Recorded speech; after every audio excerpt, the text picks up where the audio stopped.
CB2's SLA committees. This is the June Community Board 2 Manhattan SLA Committee meeting for SLA 2. With me, I have Katie Bordenero, Eric Olson, Brian Pape, and Bob Ely.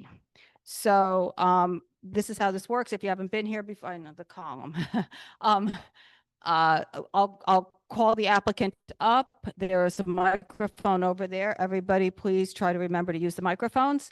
And then the applicants will present their application to the committee. Committee will ask any questions. Then we will go to the public for any questions, comments. Once we have heard from everybody from the public on an application, we will then go back to the applicant for any responses. And we ask both the public and the applicants to address the committee only, that everybody speak respectfully to and about the applications, and that there is no back and forth. Again, if you hear from the public and want to speak on an application, please fill out a speaker card. If you feel compelled to speak on an application and you didn't fill out a speaker card, just come on up and fill out the speaker card afterwards when I go to the public. And I think that's it. Our July meeting dates have changed. So we are meeting Tuesday, July 1st for the SLA 1 committee, and then Tuesday, July 8th for the SLA 2 committee. Please make sure you check our calendar for the start time and the locations. I think that's it. And São Paulo, doing business as Ambra at 569 Hudson Street, has laid over their application until July. There are many other layovers, withdrawals, and appearances that have been weighed, and they are on the agenda. So the first application I'm going to call is Kennedy Organics, doing business as Charlie Bird at 5 King Street. This is an on-premise restaurant, and they are just asking to open Monday to Friday earlier.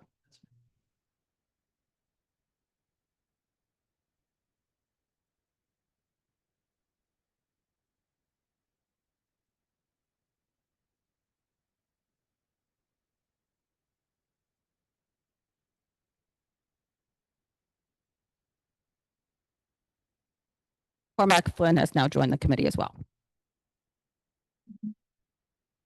So hi, Ben Savitsky, Bernstein Radio and Savitsky, Kennedy Organics LLC. They operate Charlie Bird. It's a restaurant at 5 King Street. As Donna said, this is a change in method of operation, and it's actually to open an hour earlier than they currently do.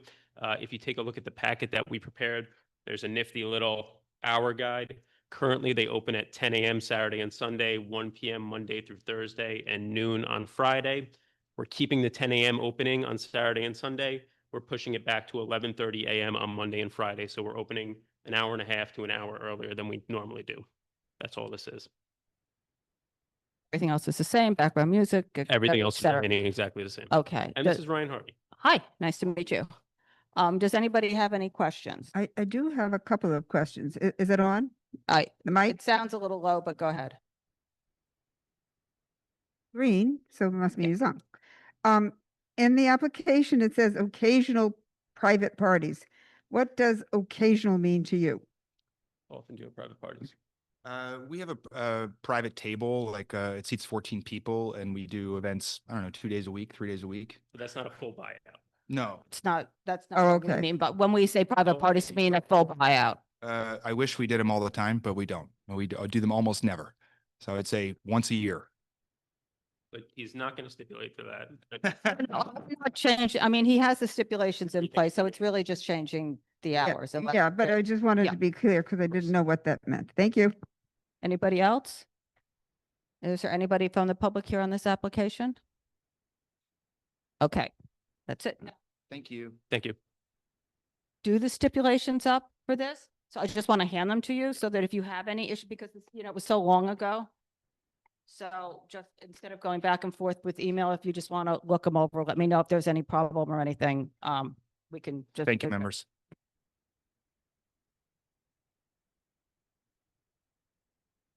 Okay, the next application will be Shosh NYC, doing business as Shosh NYC, 41 Greenwich Avenue. This is an on-premise restaurant. It's a class change.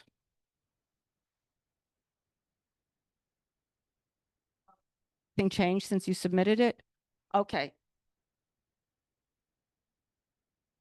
You Shosh. Who on the committee wants it? She just has one copy. She didn't realize she had to bring 5. So Does anybody need, who needs the one copy? Yeah, there we go.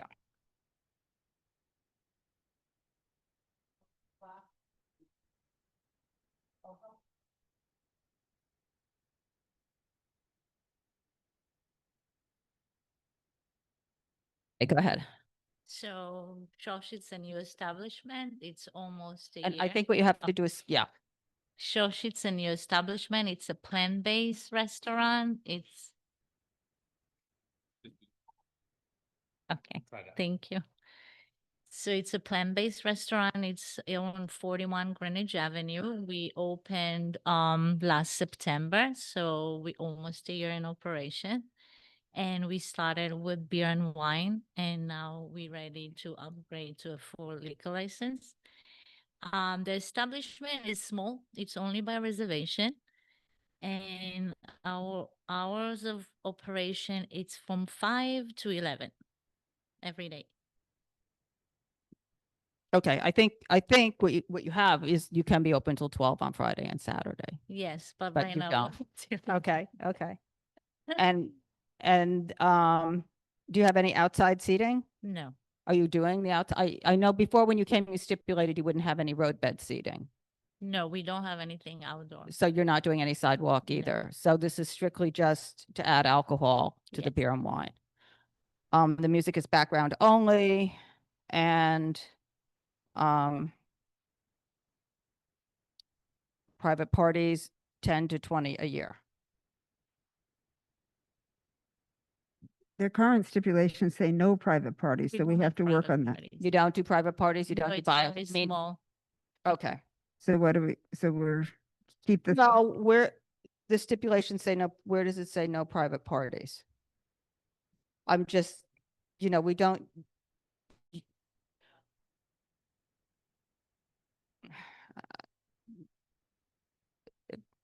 12 private parties a year, not more than 12 private parties a Yes. year, is that fine? Oh, yes, Okay. thank you so much. Um, okay, does anybody from the committee have any other questions? Is there anybody here from the public on this application? Okay, Okay. got you. It took you a while to open, so, right? Okay, thank you. We'll get you a new set of stipulations. Okay.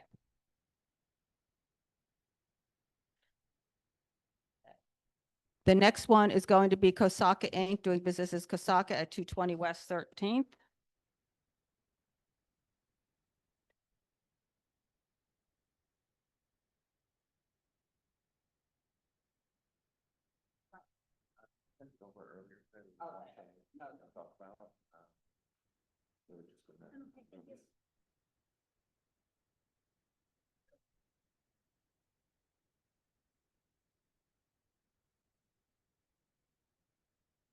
And this is also a class change. This is also a class change. Good evening, everyone. My name is Benjamin Corngut. I'm the attorney for the applicant, Kosaka LLC, sorry, Kosaka Inc., DBA Kosaka.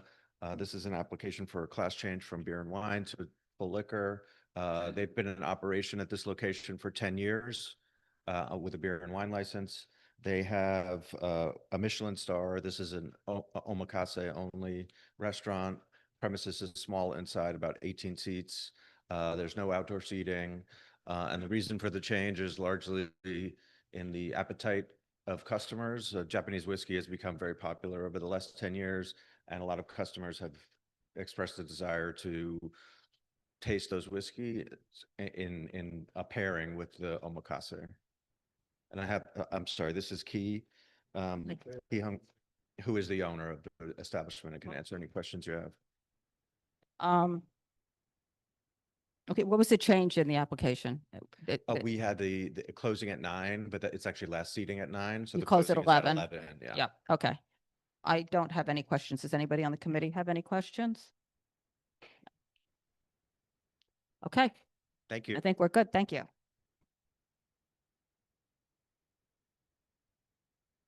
Okay. The next application is WSF&B LLC at 103 Waverly Place. This is an on-premise restaurant. It's a transfer application.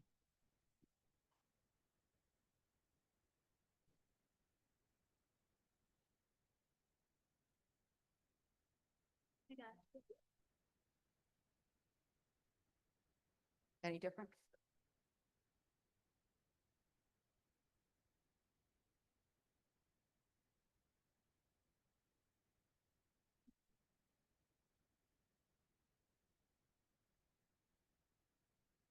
All right. Okay, go ahead. Sorry, Bill. Hi, everyone. Good to see you again. Phil Dorn, attorney for the applicant, Pizetsky and Bookman. Behind me are Sean and Henry, two of the applicant principals. We are here before you for the restaurant space in the famed Washington Square Hotel, right around the corner here. Similar to the other day, actually, there are two different applications for this hotel. One is for the restaurant space and one is for the hotel at large. This is less confusing. Yes, this one is less confusing than on Tuesday. This application tonight is just for the restaurant space. It's not for the hotel. The reason it's different from the other day is that this is two separate commercial condo spaces, two separate liquor licenses, one for the restaurant, one for the hotel. I'm sure most people in this room are familiar with the Washington Square Hotel, but if you're not, this is quite the historic building. It's been there for over 100 years, been family owned that entire time, played home to the likes of Bob Dylan, John Baez, the Rolling Stones, you name them, they've stayed there. Like I said, it's been family owned for 100 years, including the last 53 of which owned by the Paul family. Judy Paul is sitting right here behind this big column. She is a beloved neighbor who lives and, of course, works in this neighborhood, as does her mother, of course, the matriarch. The restaurant itself is going to be remaining fundamentally the same as it stands and as it always has been. Closing at midnight each night, no later, no outdoor space, no DJs, no live music, none of that. This is just because the Paul family is selling the restaurant condo. And so these new applicants are coming in. She has hand selected them to be the new owners and operators. And so we are here to answer any questions you might have. Okay, it's 31, 37 tables and 74 seats, something like that. 31 tables, 74 seats, one table at the bar. And there's no patron use downstairs, right? No. Okay. I don't really think I have any questions, so I'll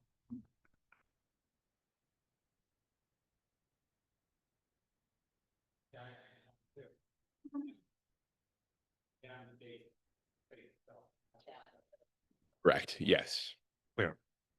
thank you. Anybody else? And what is the private party plan that has been, what?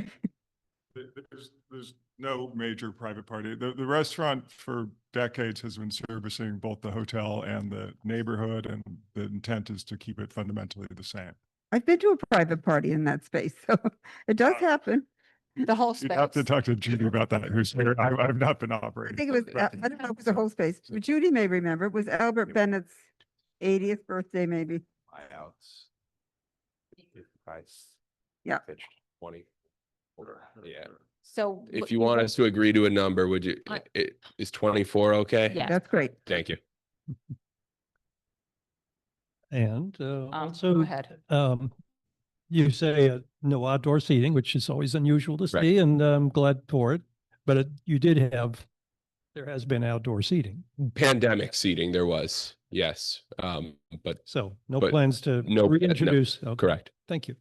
And of course, if we do have plans, we will, of course, come before you.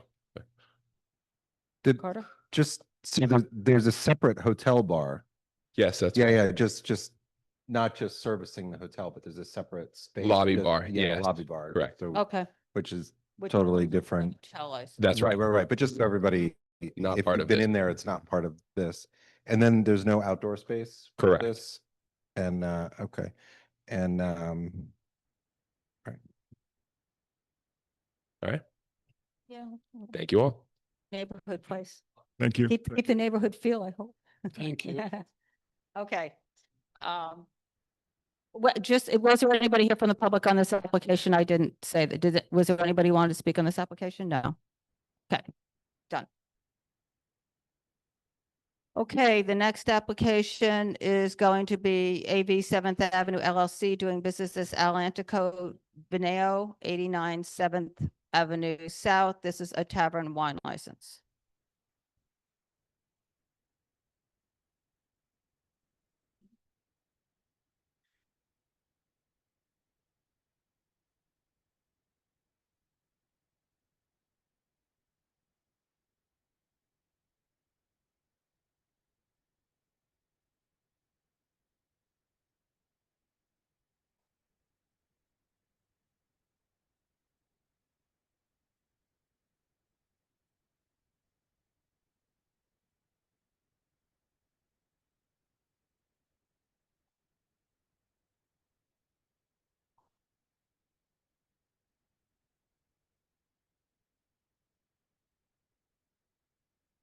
Okay. Hello, my name is Cal Dulcin. I'm an attorney representing the applicant, and this is Roberta. This is Roberta, who's the Director of Operations for New York. This is an application for a tavern wine license. We were here in April of last year.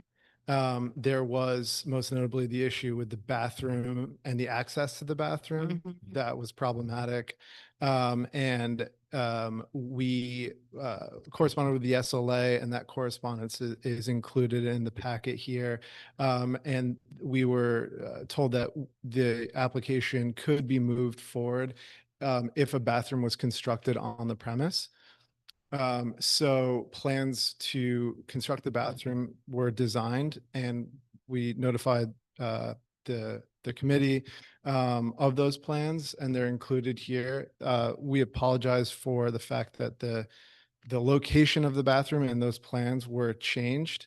And I submitted them ahead of this meeting today, but essentially previously it was that the bathroom was to be located on the left-hand side once you walk in the premise. And more recently, and what you see in the packet and what was emailed to Francine and Eva, is the bathroom situated on the right-hand side, and it's an ADA compliant bathroom. And so that is why we're here before you guys today. I'll also note that a temporary retail permit was issued to this license by the SLA, and that temporary permit is active right now. And after today, depending on how things go today, the plans for the bathroom would be submitted to Landmarks and DOT. And then just to include some other details about the application as well, there's a pending application before DOT for outdoor seating. That's 15 two tops, 30 seats in total. And the current hours of operation are 11 a.m. to 9 p.m. 7 days a week. Again, all indoor seating. And the proposed hours are 8 a.m. to 12 a.m. 7 days a week. And the other thing that was that is included here and that we emailed to notify the committee of is that when we resubmitted the application after corresponding with the SLA about a conditional approval of the license, the application had that there were 0 seats inside. Right. And that was noted as well on the agenda. There are 13 stools inside, no tables. 13 stools as of yesterday. Right. And they're alongside the sill at the window. Okay, hence the movement of the bathroom, I presume. Sorry, what's that? That's why the bathroom got moved over? I believe that, yeah, one of the reasons, yeah. It flows better, perhaps. Okay. That was going to be my comment. Yeah. Because you can't have outdoor seating if you don't have, I mean, because I emailed the SLA to ask them yesterday. Yeah. and So you have to have seats inside if you're, okay. So you have to have seats inside if you're licensing the space. Yeah. So the diagram still doesn't show seats inside. So I'd like to see I don't think the diagram I'm looking at on page 34 Oh, yes. of the PDF doesn't show. Yeah, It doesn't you're, show- no, that's absolutely correct. So I'd like to see a diagram that actually shows the seats inside, so I'm not just going by something that's written down on our questionnaire. Sure. Because, Yeah. because that's what's making this whole conversation valid. Sure. Yeah, this was just the architectural rendering, so yeah, of course, no excuses. That doesn't include seats. You Yep, need to yeah. use the microphone.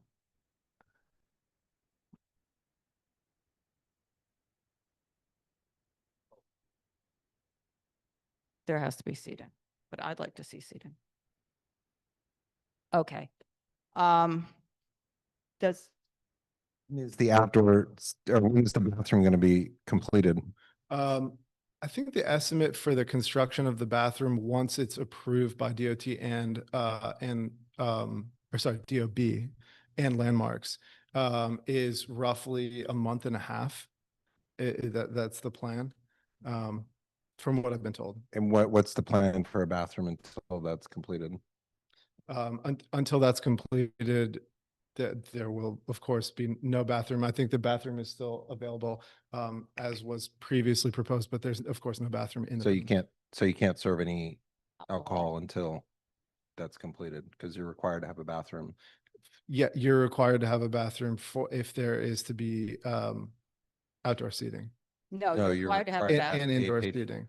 Any seating, A- a any liquor seating license in the requires premise, a yeah. bathroom. Sure. So what's the plan between now and the construction of the bathroom? How are you going to serve alcohol if you don't have a bathroom? Well, I believe that what has to happen is that the premise shuts down while construction of the bathroom is ongoing. So Well, even before construction of the bathroom is ongoing. I mean, if you don't have a bathroom, you shouldn't be serving alcohol.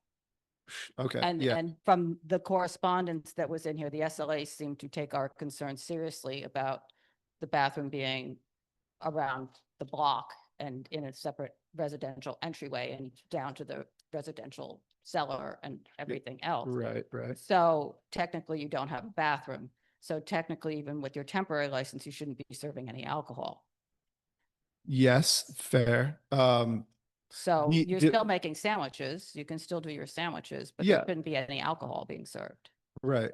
Yeah, I mean, alcohol is being served pursuant to the temporary retail But you permit. don't have a bathroom. No, I completely acknowledge that. And I'm just saying that, if what you're asking is, will the shop cease serving alcohol until the bathroom is constructed? Because that's what you're saying is the requirement. Then that's obviously something that I can bring to the ownership and say, this is what you're required to do. And that's something that, of course, I would do and will do. Okay. But we just want to make sure that the plans for the bathroom as proposed here are okay, and that everything else in the application is okay, granted the bathroom is there. Okay. I guess we'll talk about that part in business session, but I don't have any questions about this. Cormac, go ahead. Well, I do. I use the microphone. You have, is that one in front? Yeah. of you?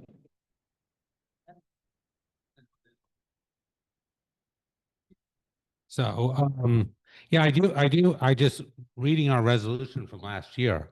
What I saw is that there was community opposition about the bathrooms, but there was also specifically community opposition about the 12 o'clock closing time.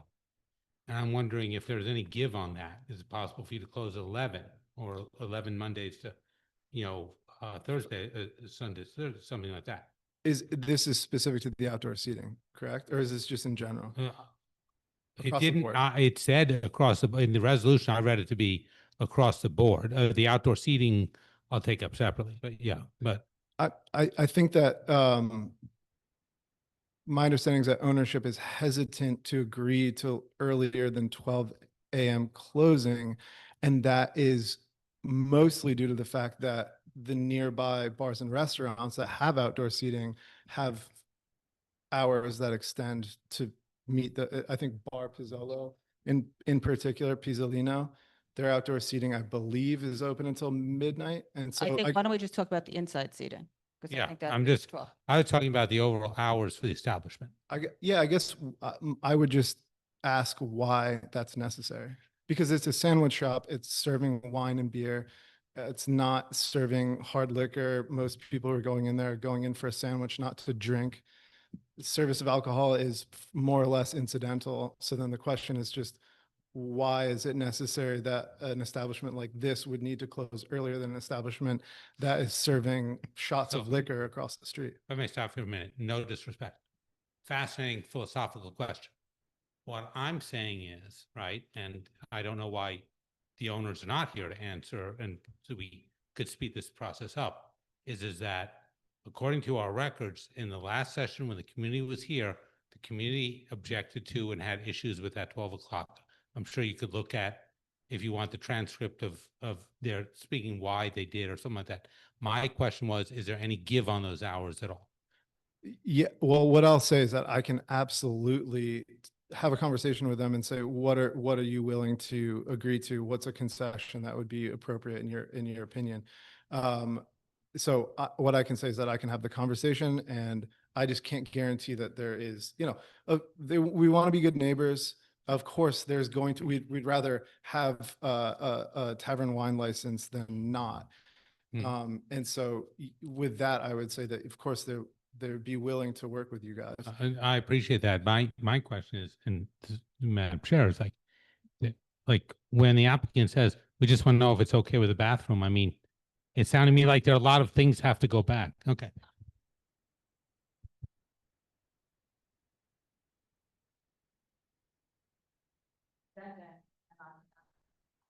The outside of 10 o'clock. Yeah. Because we've been asking everybody that did not have outdoor seating for starting 10 o'clock. And that's, Because, once the whole outdoor dining program gets put into effect, and everybody can see the landscape and everything, but for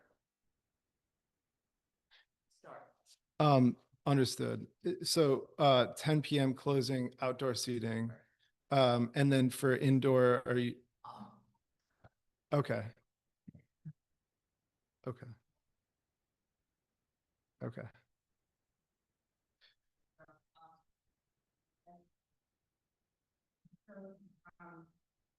And you're also going to get the heating plan, so the schools are,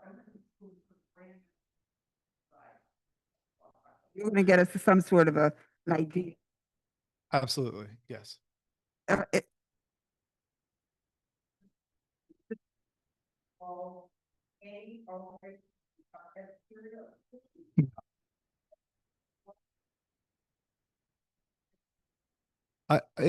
So I'm not an expert, but what I was told by ownership is that any sort of construction inside, because the building is subject to landmark approval, needs to be approved by them, or at least sent into them. This is just what I've been told. Some more.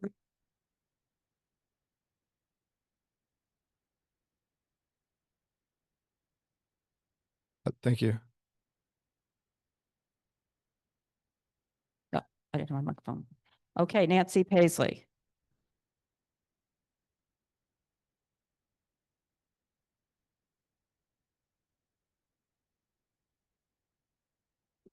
My advice is not to get a bed back. Possibly help I it. agree. Okay, my name is Nancy Paisley, live on Barrow Street across from this establishment. This is very frustrating because these are good people. They serve wonderful sandwiches. I really recommend them. At the moment, the diagram that I saw, the most recent one, doesn't even have a bathroom drawn in. I'm not sure where they're putting it. It should be online. The one that's online had it up in the, I can show you on my computer.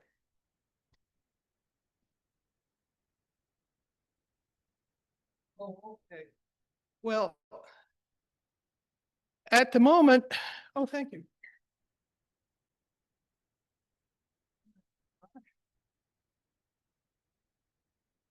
I think you have to walk up steps to get. Well, that would solve the problem, but at the moment they don't have it. And as we heard before, if you have to go to the bathroom, you have to go out the door, down the steps, down the street, around the corner, into the other building, through the residential corridor, down the basement. And if you really have to go, it might be too late by the time you get there. Right. We covered all this. I would have to say that without this bathroom in play, and they are serving wine, by the way, right now.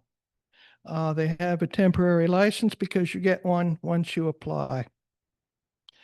I would have to submit that until the bathroom is in, this license cannot be granted. And so I'm afraid I would have to ask you to recommend denial and ask these nice people to come back once they have this in. If it's only going to take a month or two, that's great. And I continue to have a problem representing the public with the midnight closing.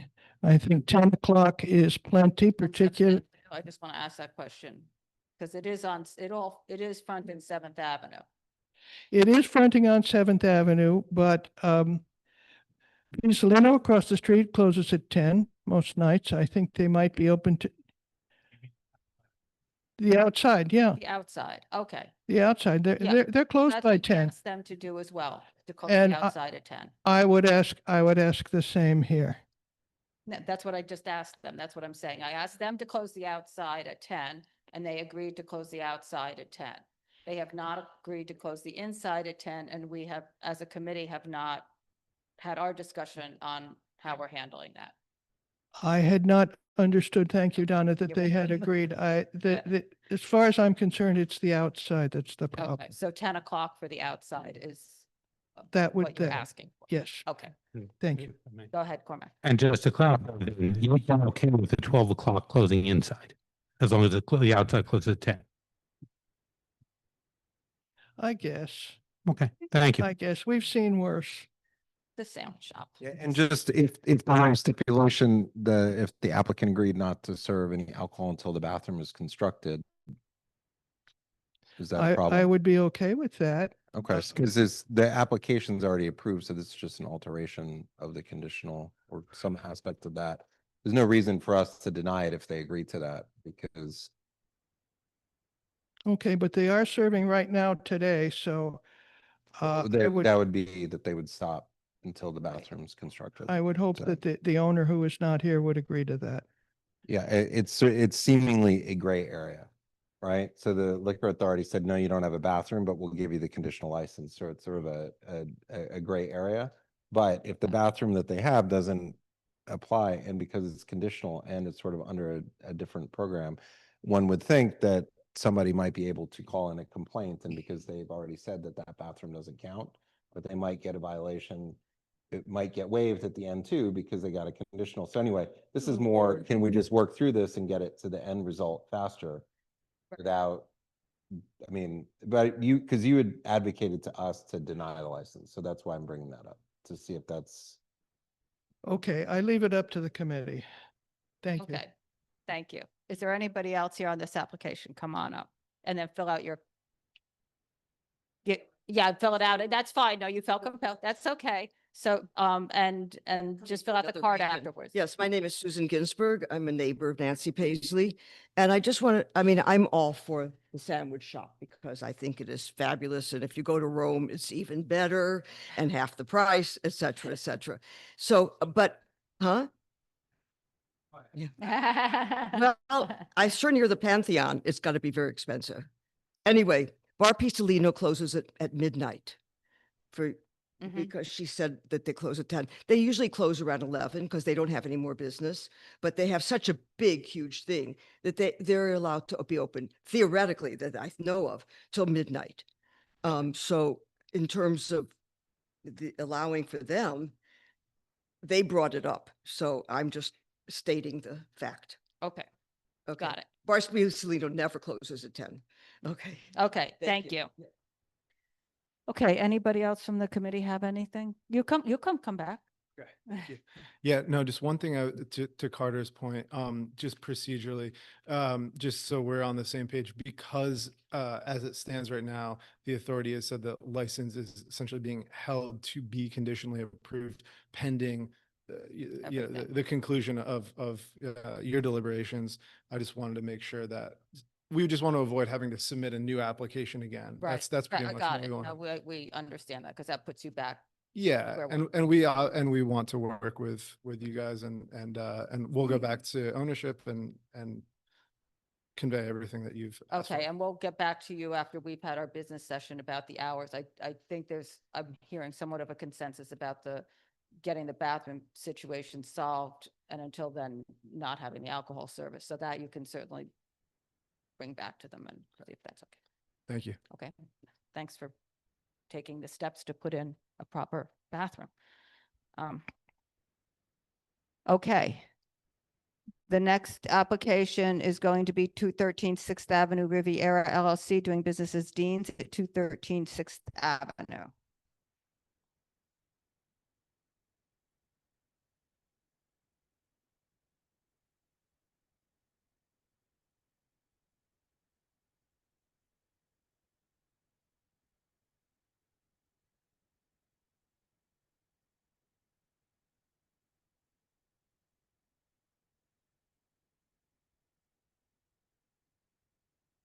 Go ahead. Okay, good evening. Thank you, everybody, for having us. My name is Neil Visaki. I represent the client. Just seems like it was not even 2 years ago that I was in front of this board at that beautiful church, I think on Houston Street with Frank DiMattina in the same place. I was kind of short-lived. Now I'm here, not even 2 years later. So I just want to initially mention the fact I'm here with Ms. Shadbolt. She's one of the principals. She's on 2 other licenses, and the other principal who couldn't make it, Ms. Shi, is on 3 other licenses, no adverse history. And coincidentally, both of the applicants are the principals of a restaurant going on their 10th year, approximately 50, 60 feet away, same building, King, I guess everybody knows it. And they were just named number 6 out of 100 restaurants in New York Times, so they got a nice award for that. So now this place, the cuisine here is going to be totally different than anything, in the area. There's about 8 places within 500 feet. It's going to be strictly British cuisine. It's a very, very small place. Total square foot is approximately 600. Full service restaurant, full kitchen. The chef will be there during all hours of operation. No outside area, maybe 10 to 12 tables inside, 20 to 24 seats. There's a very, very small bar with 6 seats. They'll be open 7 days a week from noontime till midnight. They're going to be active there. So at this point in time, there are no plans to hire a manager. Either one of them will be there at all times.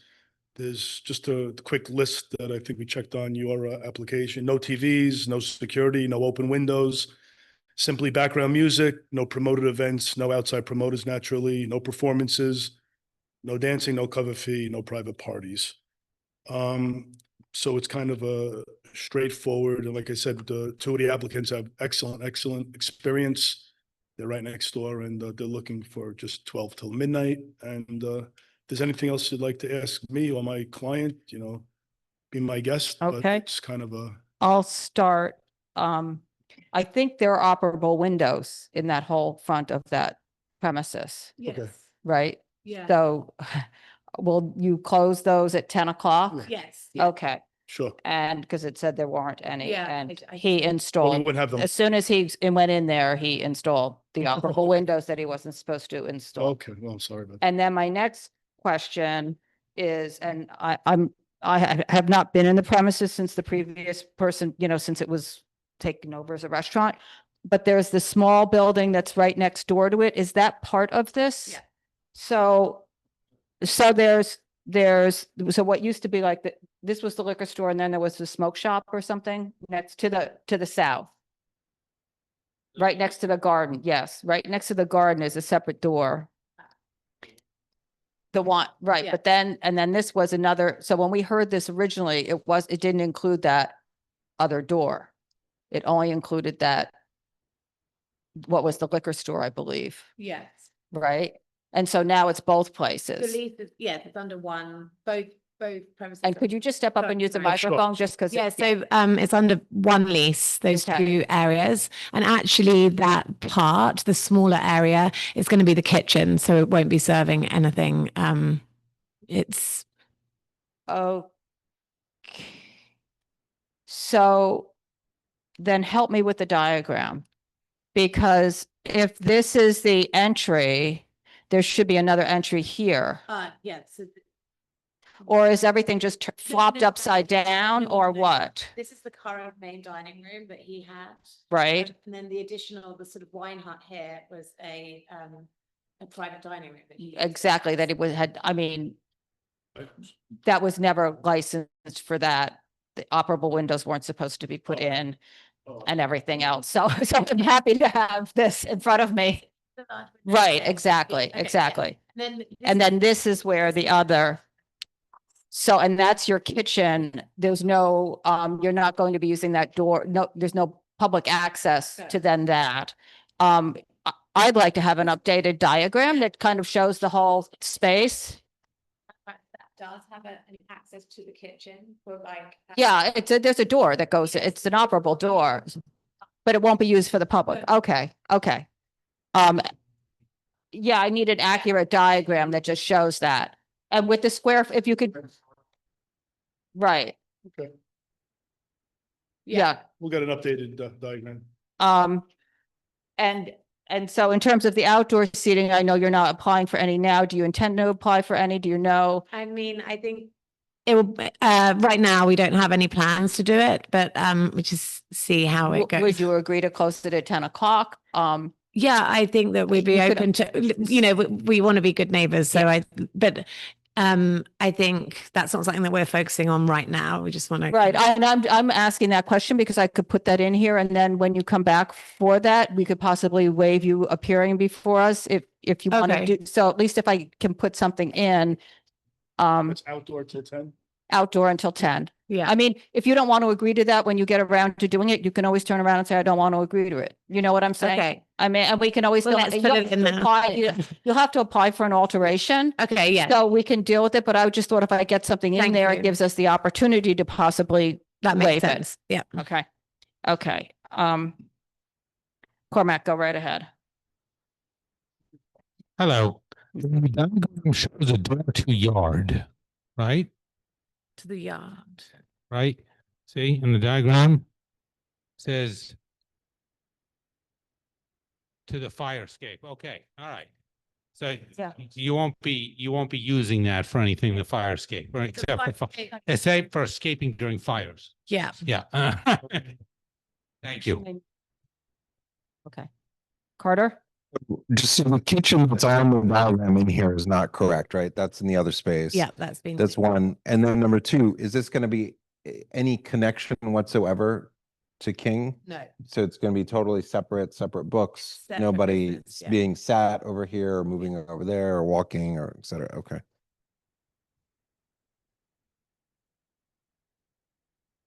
Okay, anybody else? Go ahead, Brian. Yeah, I was certainly confused by the application. I was reading that there would be no other seats besides the ones you indicate on the interior. But then later on, there was something about a sidewalk cafe with 20 seats. He said an amended application for moving in the outside area. So there is sent- no outdoor dining at all with this application at this time. Correct.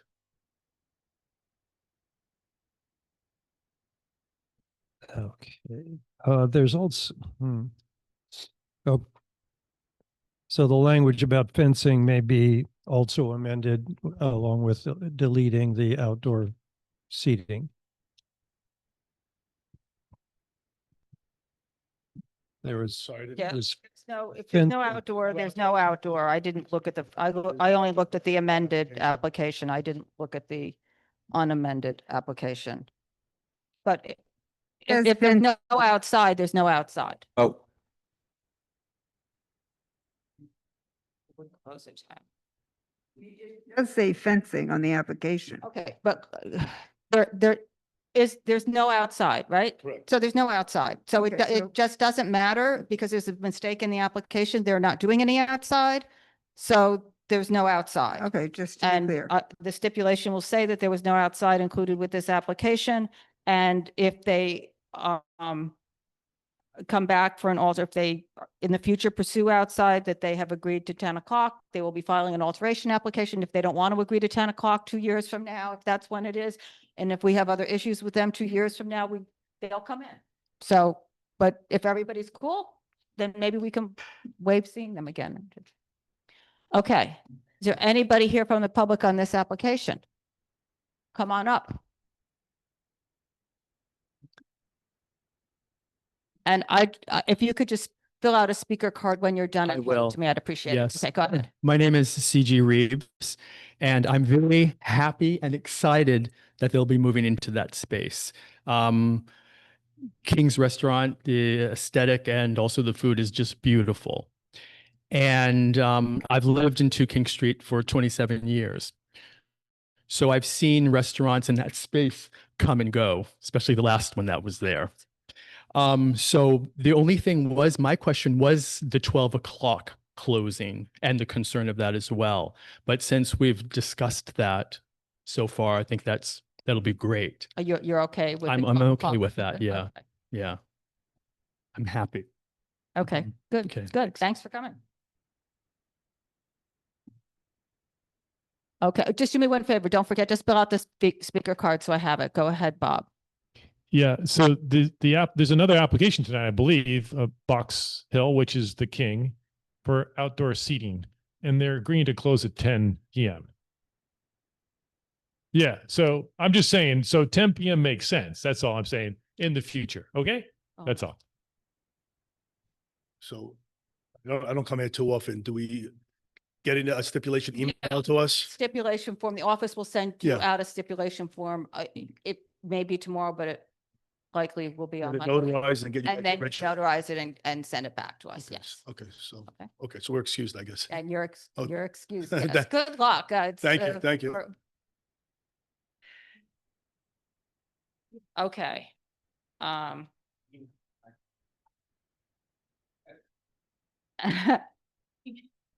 Okay, the next application is on the corner, New York LLC doing business as the Mary Lane, 99 Bank Street. It's an on-premise restaurant. This is an alteration to add roadway seating.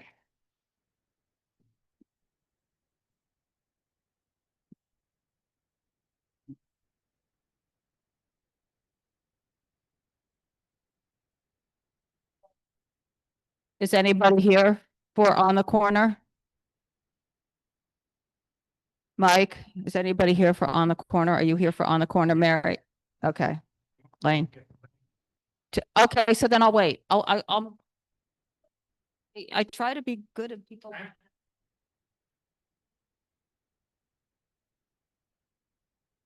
But it's waived. Isn't it waived? It's waived, so she can go. You can go, bye. He was gonna- Okay.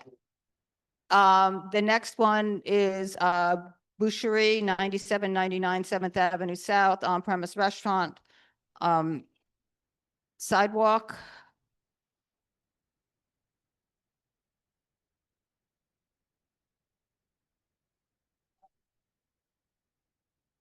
Like, just one second. What time did you tell him to come? Matt, you had 2 people that were out, the other one was waiting, he said be here about 8, I think latest. Oh. Yeah, I don't know how to say this, but this could be a miracle. Something one late last night. I don't know if you got it. Trying to get them to get.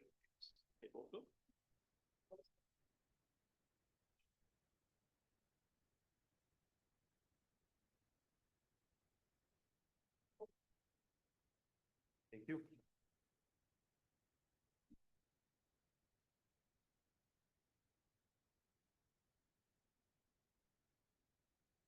So hi, Ben Savitsky of Bernstein, Rado and Savitsky. This is Boucherie LLC. They do business as Boucherie at 9799 7th Avenue South. It's on 7th Avenue South between Grove and Barrow Street. This is an application for the municipal expansion for the Sidewalk Cafe.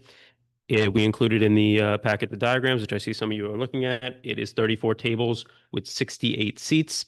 It is 9 feet by 8 inches wide and 44 feet long. It takes up the entire frontage of the restaurant. It is a single-story commercial building that they operate exclusively.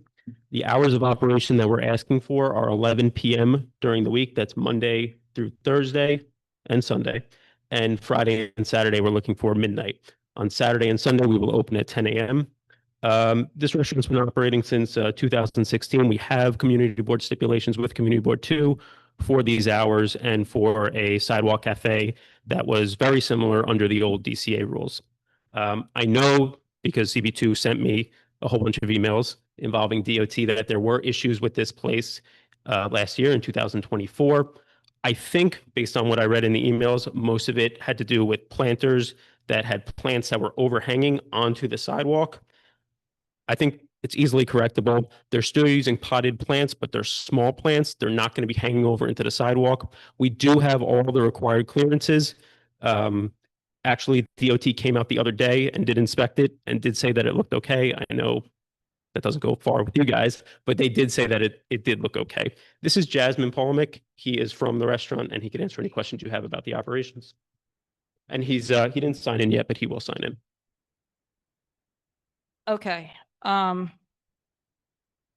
I will say it certainly looks better than it did in September and August, but it took months.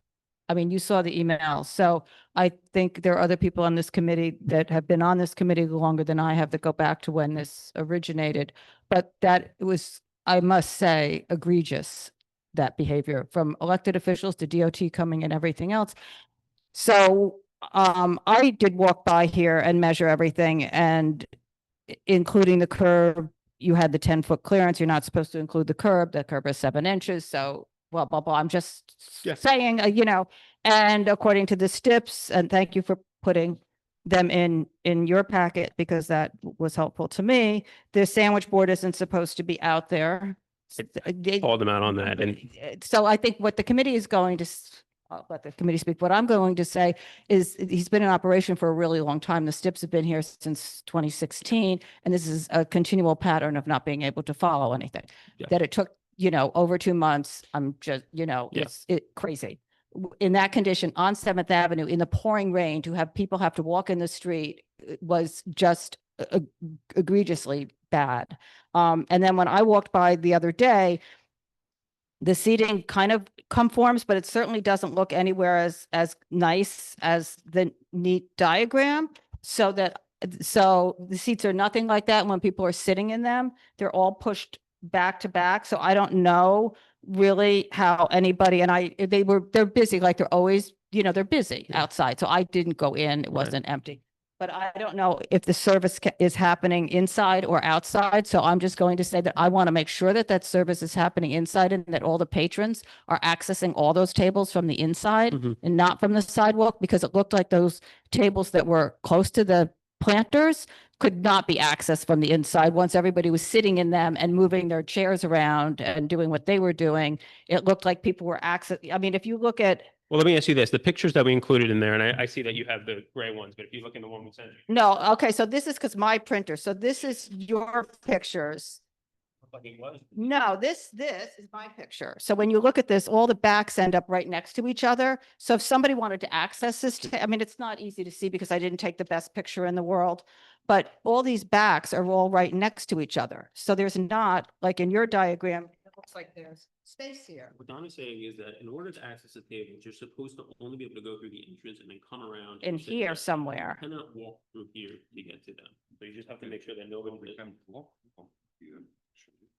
As long as you're not blocking the side. Yeah, as long as these are within your 10, are outside of that 10 feet and everything. But people need to access everything in here from inside. This is the public space.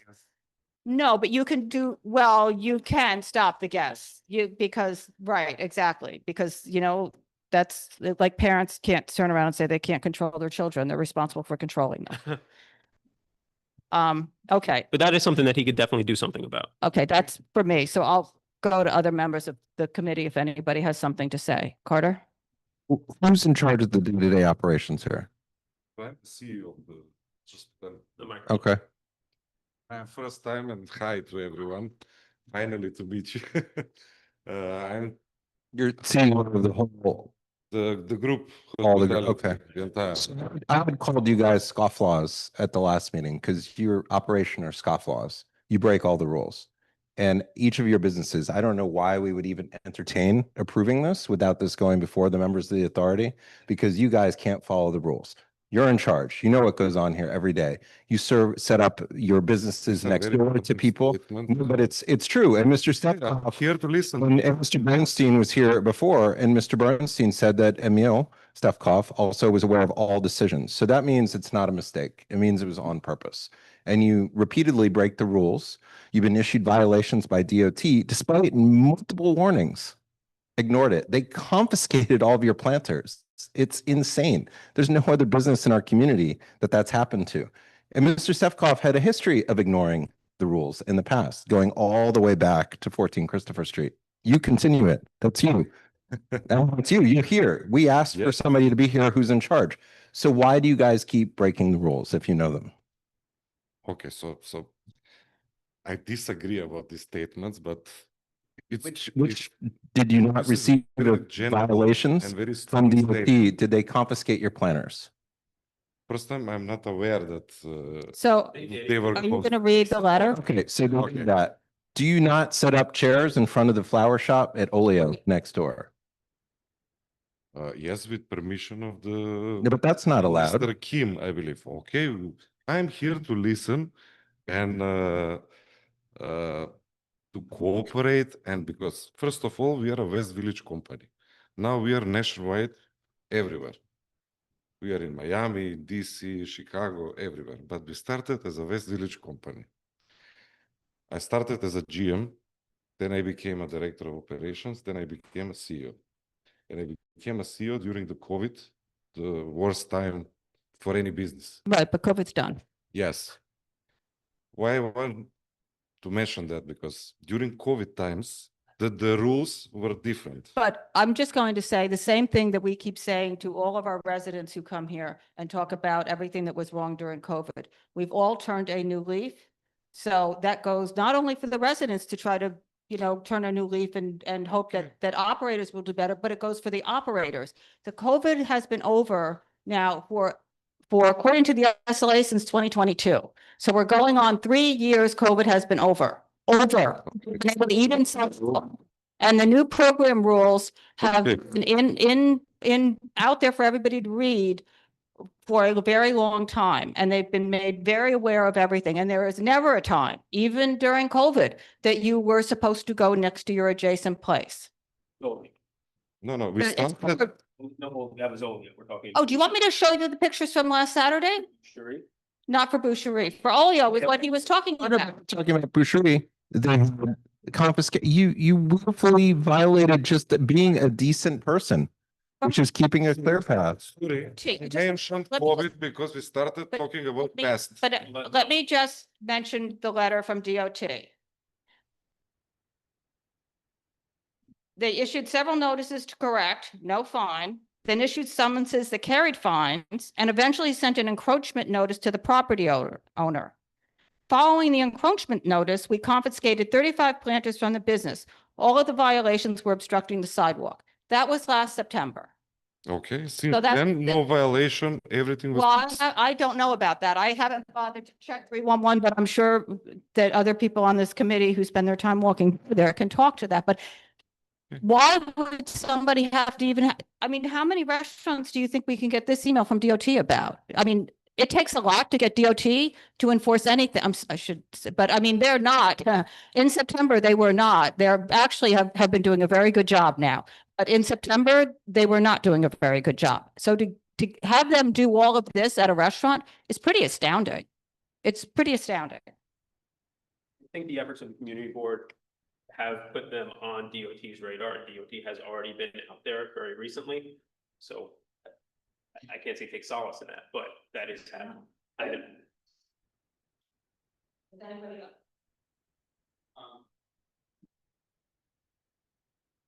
You also operate the Petite Boucherie, right, in Christopher?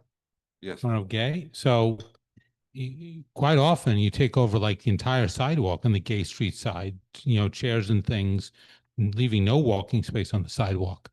Why do you do that? Which one? Gay Street? On or- Gay Street? That was a case, but now it will not be a case anymore. When was that a case? I'm just curious. Okay, so if you let me talk. I'll I let you can- talk. Because I was started. No, we started with past and the COVID. Do present. Okay, so let's talk about present. So I lost my thought now. Sorry, what was the question? Gay Street. Do you know the rules for the sidewalk cafes that you can't have any seating outside on the sidewalk cafes? Right? Yes. Okay, so yes, we were doing that, but now we stopped doing that. So my question was, when did now start? Like literally few days ago, I sent an email to stop doing that. 2 days ago. Few days ago. I'm not sure exactly. When I was made aware from one of the operations managers. It's on May 20.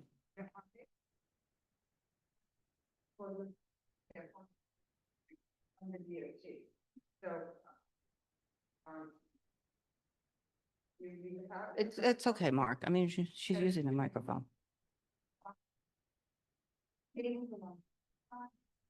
Yes, yes, so that's why I said we were doing that, but now we stopped.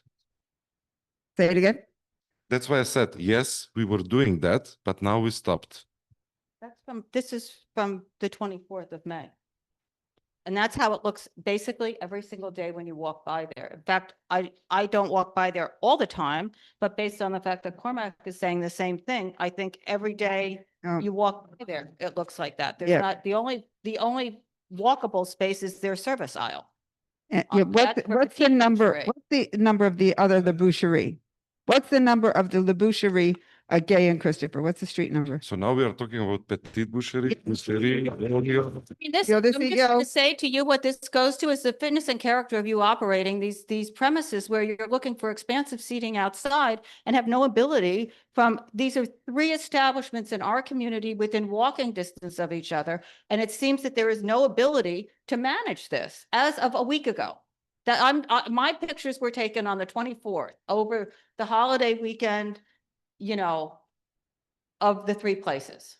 So that I could personally go out again. I walk by them often, so it's not the first time I've seen this, but knowing that you were coming here, I just wanted to see, because you would think that if you were coming here, what you would have done is start cleaning up your act with the history that you had at least a month before you were coming here, or at least a week before you were coming here.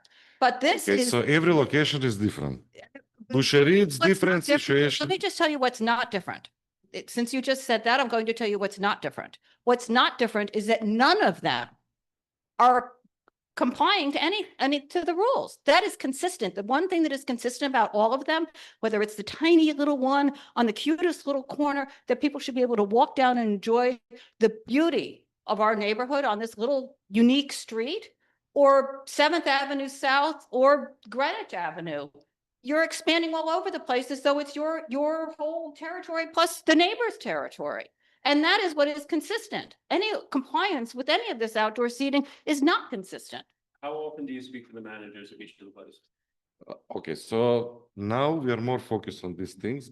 Before we were opening 7 other restaurants in 7 How often different can you cities. speak to the managers of each of the But places? I'm here to hear all the issues and to start resolving. I'm here for that. Otherwise, I will not be here. Somebody else will be here. Can you speak to the managers daily and get them to make sure to tell you that all the seats We are will, within the we will sidewalk? make strict procedures about that, SOPs in place and different systems. That's why I'm here. And yes, there were issues in the past. There were some things I agree, for some things I think I disagree.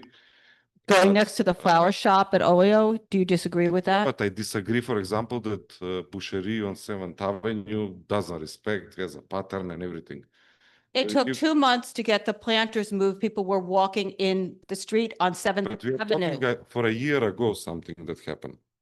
No, we're talking about 6 months ago that took, do you know how much time it took from our community board, our residents, our elected officials, DOT? Do you think that anybody has the time to spend to get planters off of your premises? You want to know when they were cleaned up for 2 days? I happened to walk by, I'm like, oh my gosh, they're cleaned up because you were doing some movie shoot there.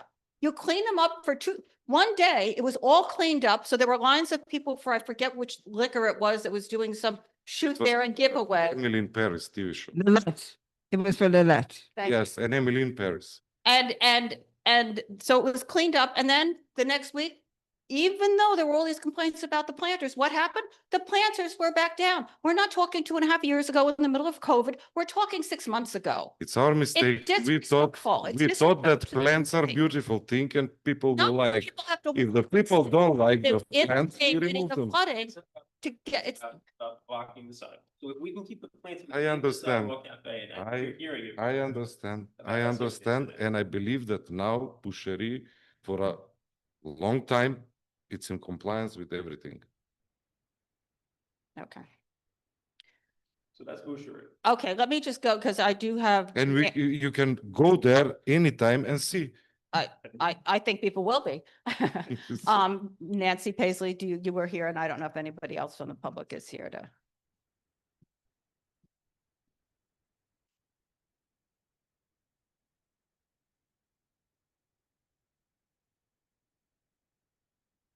Thank you, Donna. I'm going to agree with what the committee has been saying all along. I want to say first that I will object on behalf of the community to any outside hours later than 10. Before I forget that, before I go to the sidewalk. At the sidewalk at Boucherie, and I'm not even going to get into Olio, their plan says provide perimeter demarcation, stanchion, and rope. Well, we all know that that's not correct. I will just say these people have no credibility whatsoever. They have the planters out, and they're not the jungle that was there before, but they are serving the same purpose, which is oozing out into the 10-foot zone and allowing the tables to ooze out and block the sidewalk. I have pictures.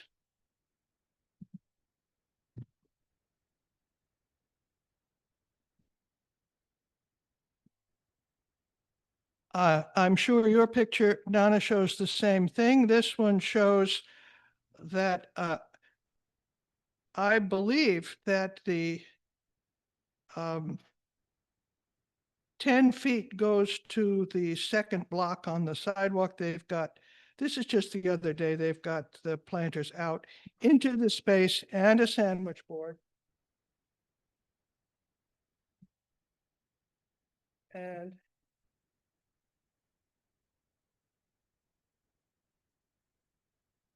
as for the Petite Boucherie, yeah, here they are last Saturday. Tables all on Gay Street. I sent that to DOT and got back an answer lightning fast on Wednesday. Quote, this location, that's Petite Boucherie, this location didn't apply for the dining out NYC program. Of course, they couldn't comply. So they are not allowed to have any outdoor seating. We will have enforcement visit the location and issue summonses. Well, that's a slap on the wrist.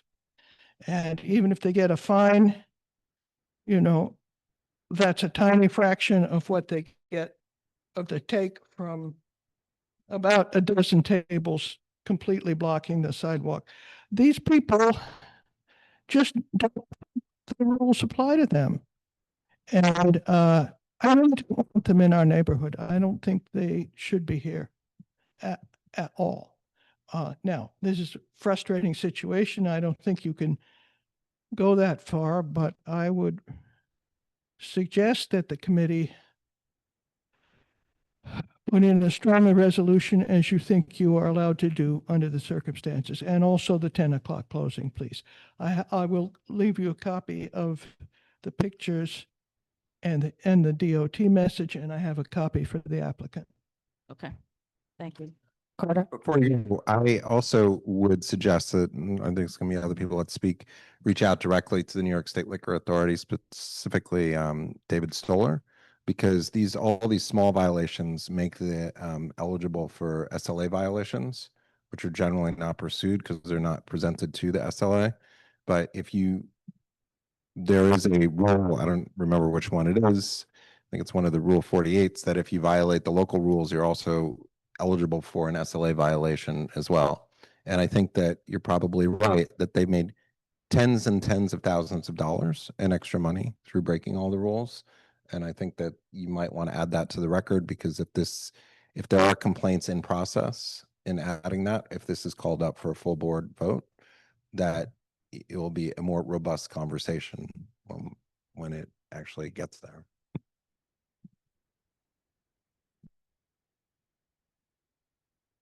Okay. Nancy, are you done speaking so I can? Yes, okay, so yes, go through your papers, but Augustine, you can speak. Augustine Hope, West Village Residents Association.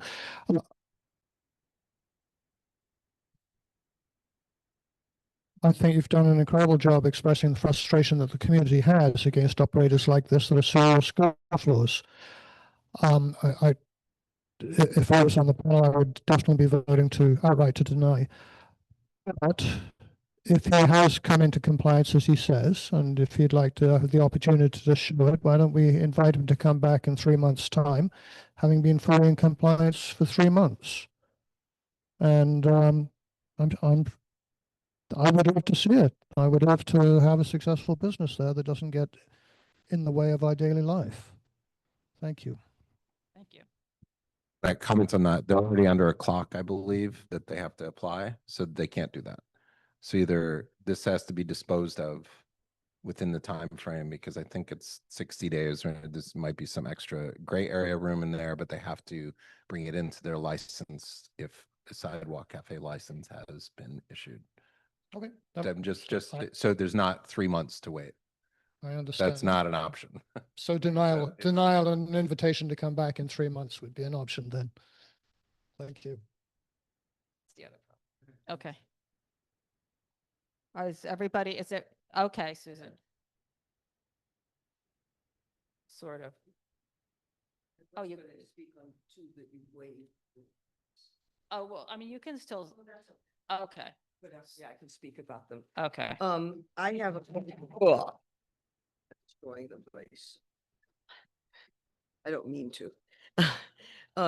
Susan Ginsburg again. I do have a photograph from 5 o'clock on Saturday of the tables on Gay Street. They're there all the time. They were there Sunday. They were there Monday.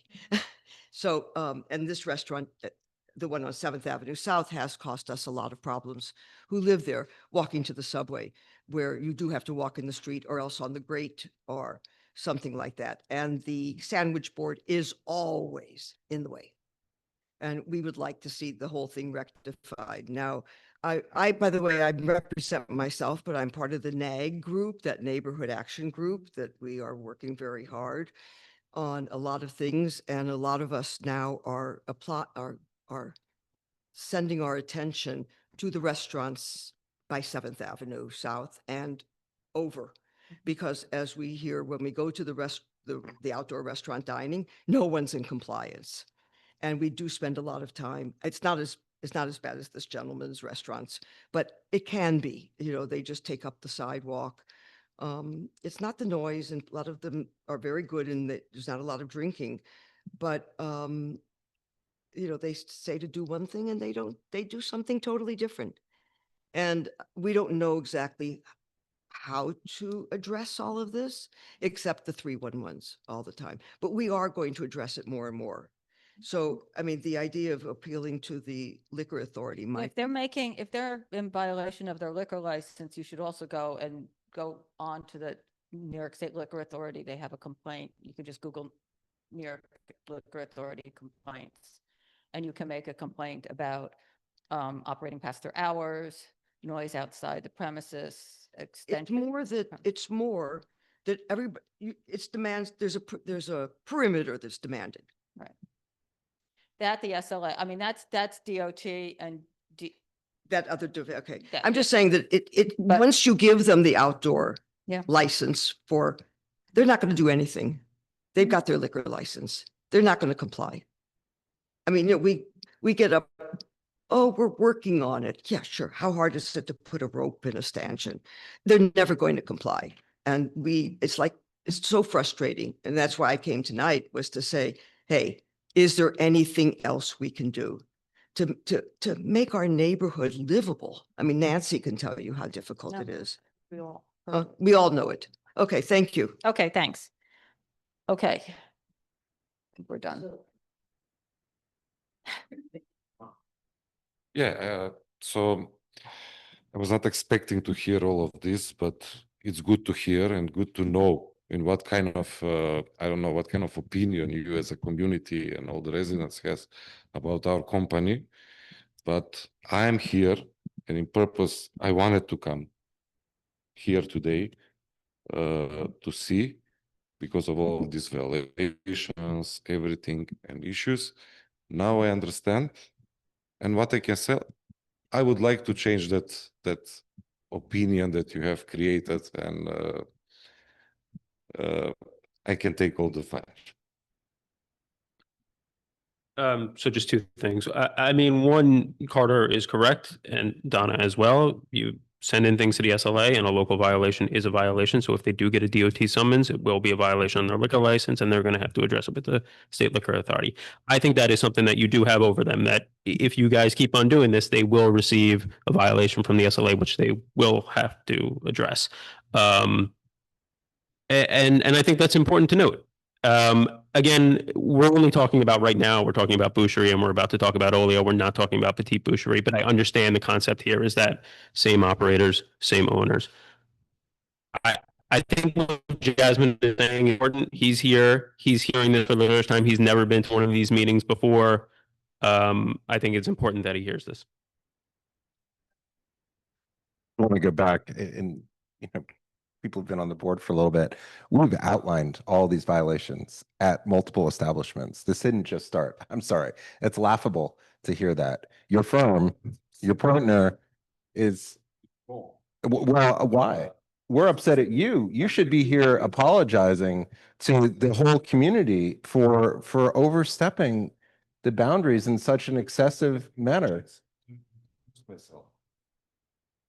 We asked you to come. That was the chair of this committee specifically reached out to your firm. So Turn around the situation. well, that's what we've been told since 2017. Every time we've addressed this issue. No, but Mr. Steptoff has. I was told, all right, whatever it may be, whatever it may be, that the pattern of violations of these entities is repetitive, and it is fully documented at the New York State Liquor Authority already. And during this time period where a lot of trust in these programs were put out, trusting the operators with self-policing, you're one of the biggest violators of the rules. And even when people reach out to you, common restaurant decency, if people can't walk down the sidewalk, is you make room for them. That's a regular, normal person. It took multiple violations. They confiscated your planters. But as Donna pointed out, the second there was any money in it for you, you moved them. Otherwise, you didn't care. You don't care about the residents. Otherwise, you would have responded. Well, you're in charge. We've been told by your law firm that you guys know everything that happens at your business. Where does the buck stop? Who's in charge? And that's what my first question to you was. Are you in charge? And you said yes. That's why this is directed at you. You are the boss. Yes, I am. So follow the rules. And my intention. So no, not the intention. Follow the rules. Is it that hard? My intention is different here. If we want to talk about past, we can talk 3 days. If you want to talk about present and future, that's why I'm here. Is 5 days ago the past? When does the present begin? This minute? I'm not here. No, but I'm just asking. It's a legitimate question because we've been asked over and over by the entities that are part of your firm. Turn around this situation. I'm here for that. Okay. nothing else. We're going in a circle. So, okay, so let's just move on to Olio. Don't know that's gonna, So, we covered it a little, but we covered it more. yeah. So, One good news. Olio Restaurants LLC is at Olio and it's at 3 Greenwich Avenue. This is a sidewalk cafe and a roadway. The sidewalk cafe has 27 tables and 60 seats. The roadway cafe has 8 tables and 17 seats. The hours that we're looking out for are 11 p.m. during the week. That is Sunday through Thursday, and midnight on Friday and Saturday. The opening hours on Saturday and Sunday are 10 a.m., but the rest of the week it is 11 a.m. This space opened originally in 2010 and did maintain a DCA sidewalk cafe, I think since a little bit after that, but for more than a decade. These two, the roadway and the roadway and the sidewalk, both have conditional approval from DOT. Okay. I'm going to say one thing in the positive, which is when I walked by Olio, I at least got the same number of seats on the sidewalk for in front of their premises as you did when I counted tables and chairs. So that was accurate. Small miracle. We'll take them. The roadbed seemed to be set up fine, basically, but I had different numbers of tables and chairs, but that's, they're in the roadbed. It's all just a matter of how you configure it. I will say that even the roadbed has planters out on the furnishing edge of the sidewalk, which, as you know, is not allowed. And then I'll go on and just say what we said before, which is, and somebody had said, just so you know the background of why this all happened, I was fully aware of boucherie. We walk this street often on our way back, a number of us from our meetings when we had them at the church, and we'd come, we go home in various directions, and Greenwich Avenue is a route for me. And so we had actually told one of the managers one evening that they were not allowed to sit up in front of the flower shop, but they're just the people that work. I mean, it wasn't a manager, it was just one of the people that work there. So this has been going on a long time. And then 2 weeks ago, I got a picture from somebody on the board saying, "Is this allowed?" And I said, "No." So I decided to walk down after 6 o'clock, because if the flower shop closes at 6, I figure let's just give the restaurant the 20 minutes to see what they're going to do with the flower shop. And sure enough, at 6:15, as I'm walking across, what street is that? That's the cross street, 10th Street, I think. Huh? 10th Street. So I'm walking across 10th Street from going to the other locations, and I'm coming across at the cross street that goes to Greenwich Avenue from Petite Boucherie. I'm walking after Petite Boucherie, coming here. And the building, because this building that they're on, they are not on the corner, but the building is wraps that corner. And so coming out from this concrete wall are these workers bringing out tables and chairs. And I'm like, oh, huh. Then I turn the corner, and sure enough, the manager is there setting up the tables very orderly in front of the flower shop, and the guys are wheeling the tables and chairs down to the flower shop that they store in their storage bin every night and setting them up. And so I hung out for a bit and watched them set them up so I could get the table count on that. And I have pictures of all of that. So there's 34 seats that they're putting in the adjacent storefront. And it was set up, and I said, let me just go and run to the health food store across the street and come back. And so within 20 minutes, all those 34 seats were filled with people. And that happens, I'm sure, every night, because somebody took a picture. This was on Memorial Day weekend, but somebody took a picture during the week beforehand. They have 60 seats in their sidewalk cafe, 60 seats. And they have 18 seats in their roadbed. Why the heck do they need to go to the adjacent storefront? I mean, this is, again, the selfishness of this. I'm just saying that people can't walk. This is a really busy corner. And then in the middle of this, it happened to be the day of the whatever band parade it is that goes on that day too. But I mean, this is a busy corner all the time with people, because it's an odd corner, the way it's angled and everything else. To be congested, not only are they in front of the flower shop, but they are in front of the vacant building that wraps the corner of Greenwich onto 7th Avenue. They don't go to 7th Avenue, they stay on Greenwich, but they're in front of those empty windows too. And and the manager was there, very nicely dressed. watching this whole thing, setting up the tables with his workers and everything else. Now, clearly this happens every night. I mean, it didn't even take 10 minutes for this to fill up. So there's probably reservations all for this. No. I mean, this is ridiculous. Again, just absolutely ridiculous. And that I could time it so perfectly is how consistent it is. This wasn't like randomly walking by. I timed my walk to do this because I have better things to do with my time. I would, than hang out in front of this place all day long waiting for it to happen. Clearly it seems I don't have better things to do, but so that's, and you know, between that and then the other thing I'll say is none of these servers in front of the restaurant, half of them are serving from outside on the sidewalk. They're bringing the checks from outside on the sidewalk. They're serving some of the food from outside on the sidewalk. They're using that sidewalk, not to go to the roadbed, but to, in fact, at least they're using the sidewalk for is to go to the roadbed. They actually step into the roadbed. The roadbed seems to be one of the better configurations aside from the flower pots and anything, because they can step into it and step out of it. But they're up and down the sidewalk all the time, serving the patrons that are supposed to be served from inside the place. Again, if they've been having this license for 10 years, the rules were very clear before the pandemic how to operate a sidewalk cafe. This is the same seating arrangement they had when they had their old sidewalk cafe. They had to abide by the rules before. There's nothing new in the sidewalk cafe that's in front of their place. Why the heck can't they follow the rules at their sidewalk cafe? And then they're going back and forth on the sidewalk to the places that they're not supposed to be. It's, I don't know what more to say.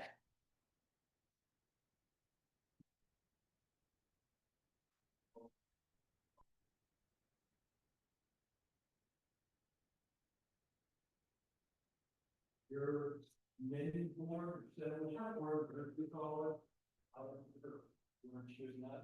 That will be addressed right away. I was not aware that that's not allowed.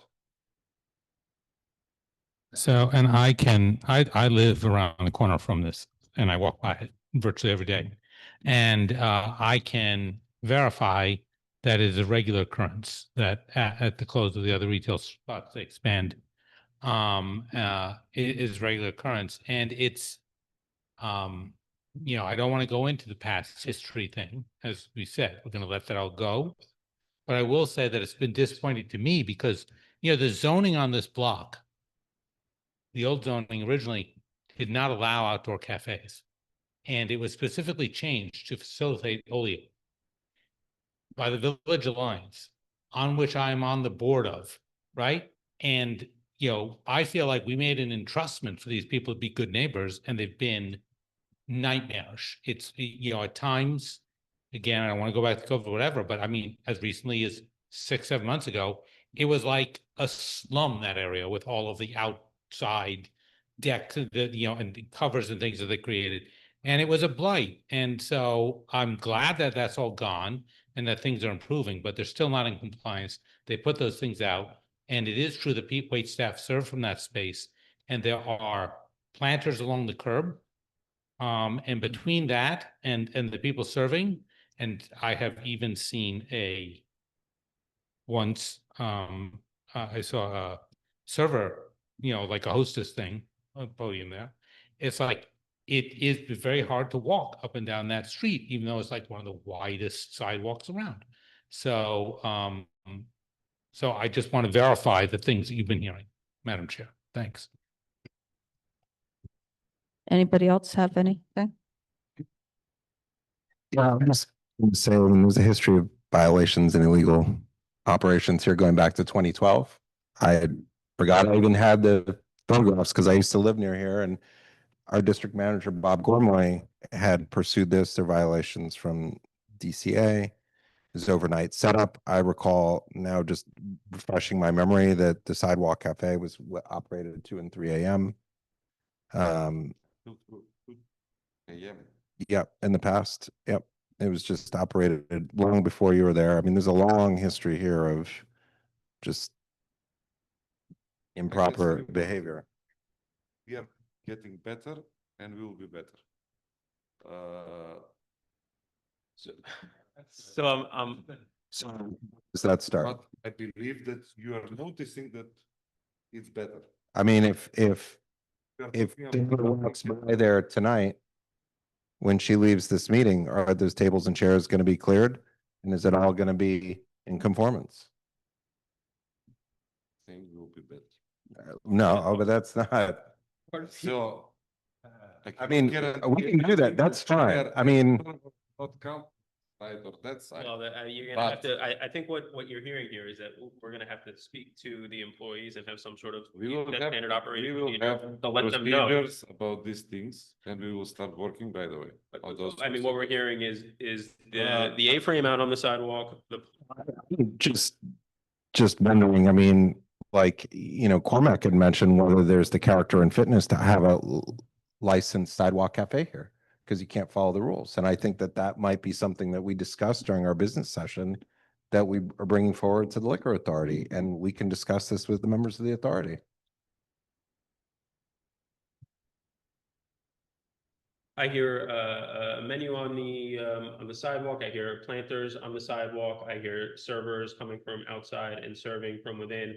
And then the issue with the flower shop, and then around the bend as the issues. Those are all things that that can be.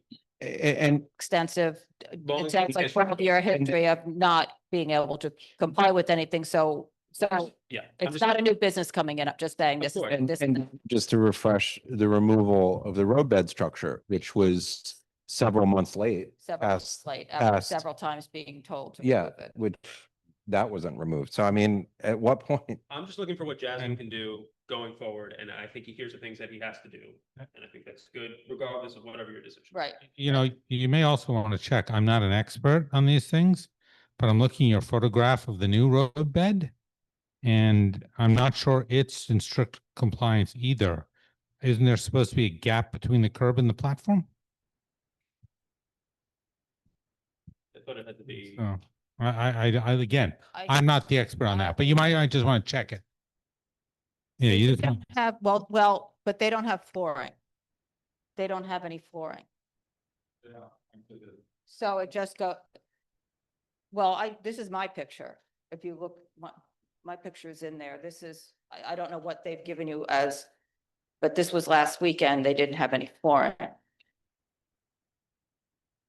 So they have to put down a ramp. But that's not what they've done. This is what they've done. The PDF is in the drive. Donna, picture then, why does it show that they take these out? You'd have to ask them why it's not that way unless they put it in the past week. But this was on May 20. Do you know if you have flooring on Is that that the way that roadbed? looks right now? I'm not sure every detail for this. I mean, there wasn't flooring in there when I walked by over whatever the last weekend was. Yeah. is Well, there this floor? is the street. This flooring? has no, this is the street. No, I just want to add something to your recap. Most of the things that we're saying are not new. You know, you're recapping the issues, but we've told we've told the restaurant this over and over and over again. And we have, so that's part of our frustration. And the community has told it over years. It's not as if this just comes from nowhere. And, you know, coming and asking for more, for our permission when we tell you things and you don't, and they're not done, that's not, what are we supposed to do? Completely understand. We're just trying to follow the process. Insane experiences I've ever had was on the DOT public hearing for your roadway. It was for the sidewalk, actually, when you had people.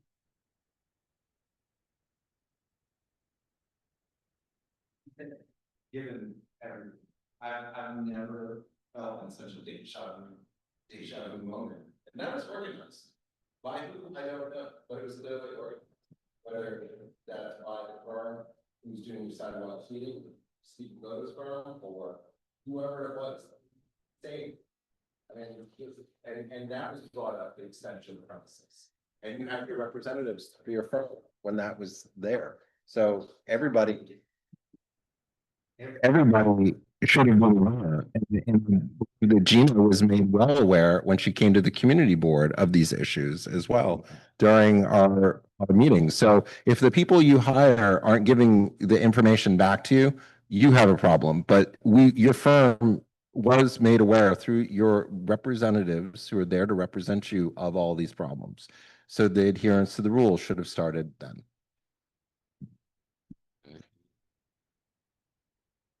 We good? Thank you. Good. Thank you. No, And nice to meet you you have- first time. yes. Oh, wait, the public wants to speak on this one too. Okay, go ahead. You didn't hand me a card, or did you? No, not yet. Yeah, so just going like this is headed for denial, I hope, because these people cannot be persuaded to.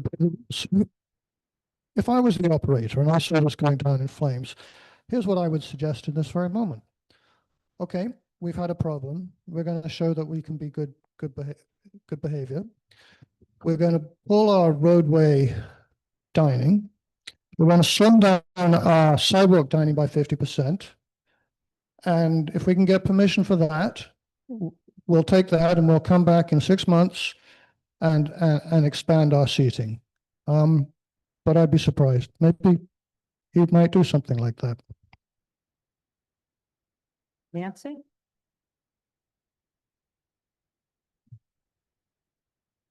Or maybe they would like to withdraw these applications and operate in strict compliance for 2 or 3 months and come back then. They can't. I mentioned that before. Okay. Well, that wouldn't bother me.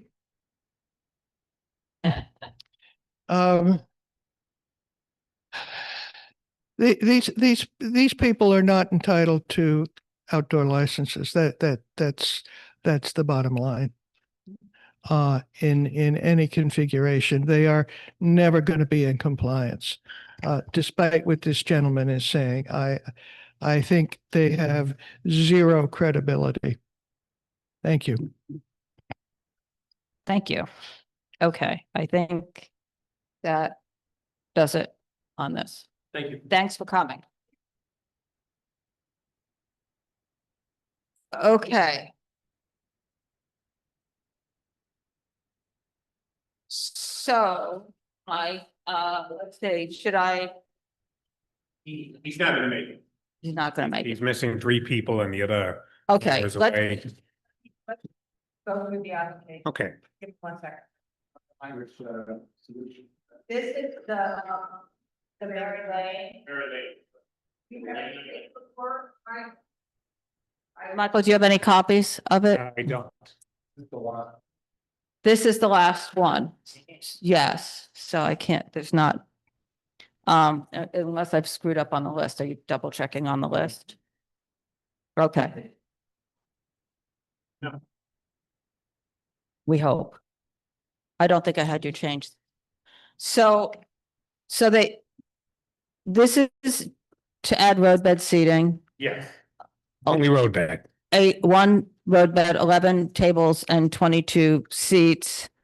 They have STIPs from 2019, that said that they won't have a sidewalk cafe now or in the future. And they have agreed to close at 10 though, right? Because Yes. So they've agreed to close at 10 o'clock, as we're asking everybody to do.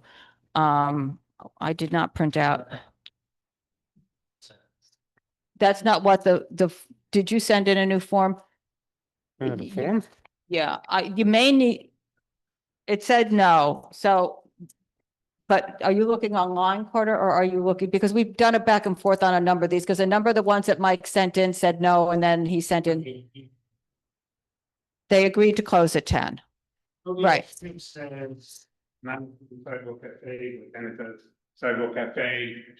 And I went through my notes and I know we agreed not to have a sidewalk Right. cafe. It's Prevagen. It works.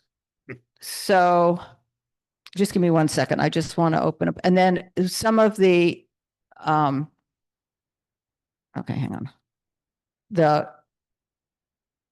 issue I had was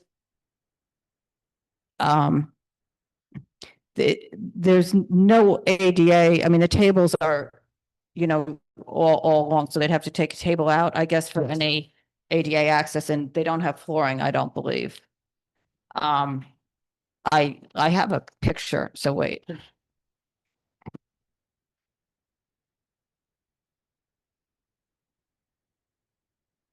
It's hard to tell, but I don't think they have flooring, but I already spoke with them about removing one of the tables Okay. and they agreed to that. Okay.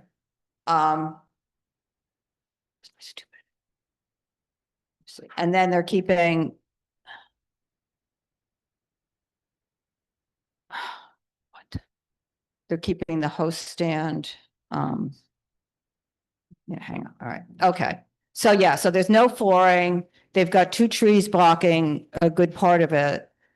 And then they have the bench on the sidewalk, which is a separate conversation. They have a metal rack that's often out there, you know, like a bus station that's against the tree. That's there all the time, I guess, or close to all the time. Is that a new photo? Huh? Is that a new photo? Yeah, this is the same. This was my walkabout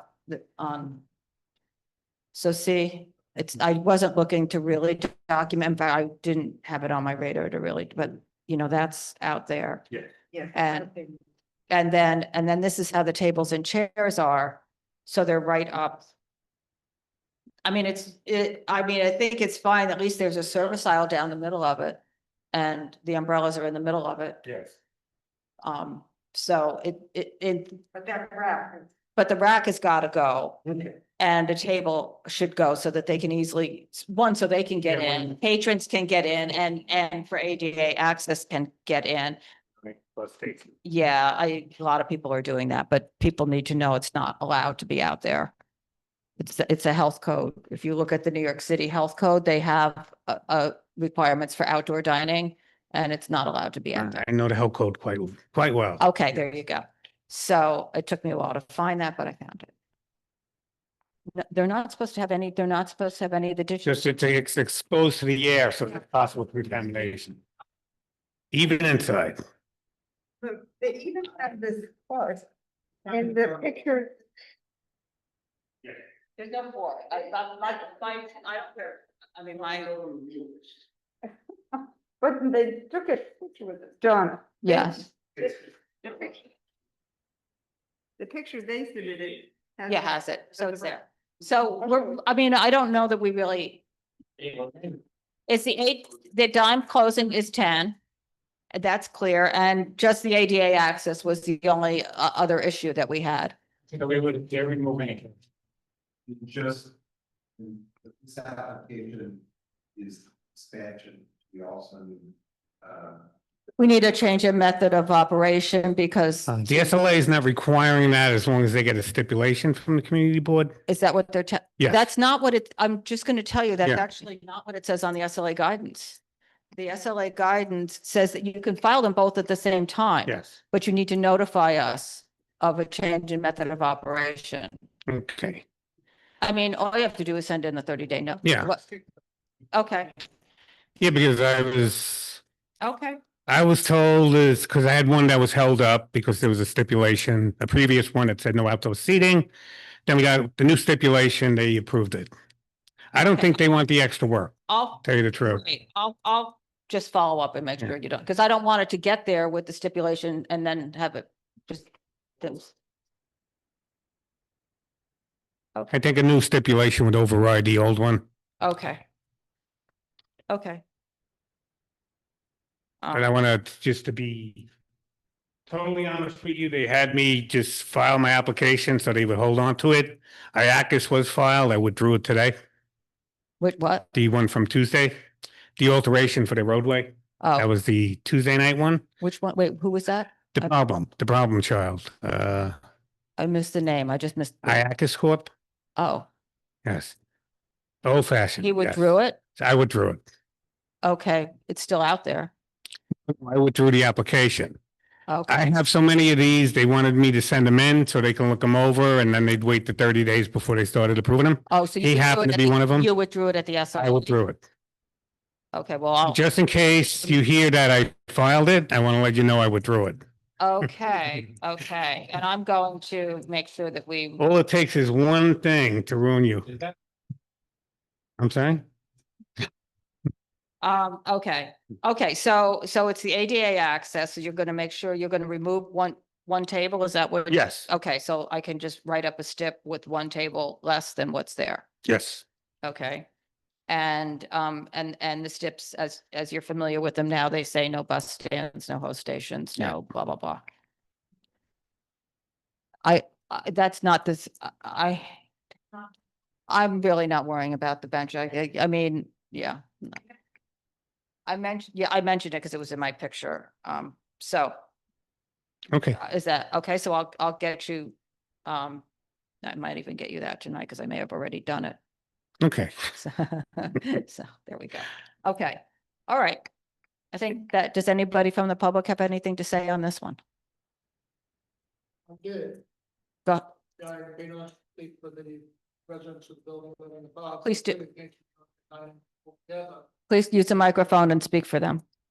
They are very much against the roadway dining altogether, but obviously Right. they have no power to stop it. So they did very specifically ask for the 10 o'clock closing. You Okay. have already done that, so thank you very much. Okay, okay, good. Go ahead, Carter. With the restaurant operator, we've had the board, he represents one of them, and the people who live in the building, they represent. Yep. So just to be clear. It's the fourth, yeah. What's Right, that? I'm the fourth representation now, yes. Who in the building is against the road, just for clarification, people in the building, is it individuals, is it the co-op board? It's not the club board, no, individuals. Individuals, Yeah. not the co-op board, okay. Just because we've got, Messages, thank you, Carter, for clarifying. Okay. All right, Where's the one? Yeah. Where's the one? She was here. I thought she was here. Or she, this is her application. Okay, all right, okay, I think that does it for that.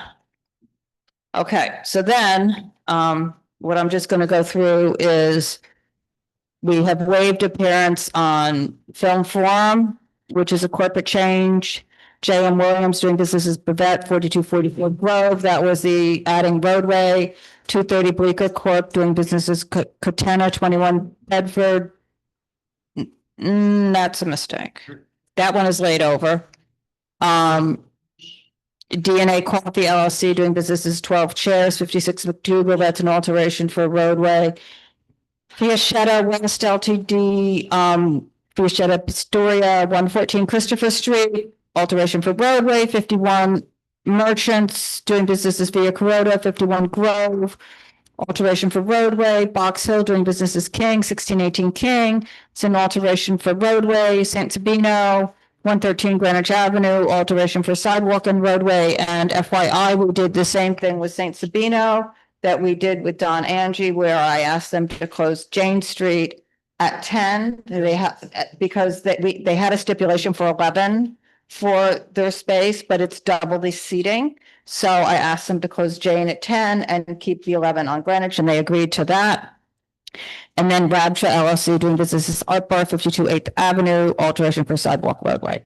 So I think, does that cover everything that was on our agenda, I hope? And then there's,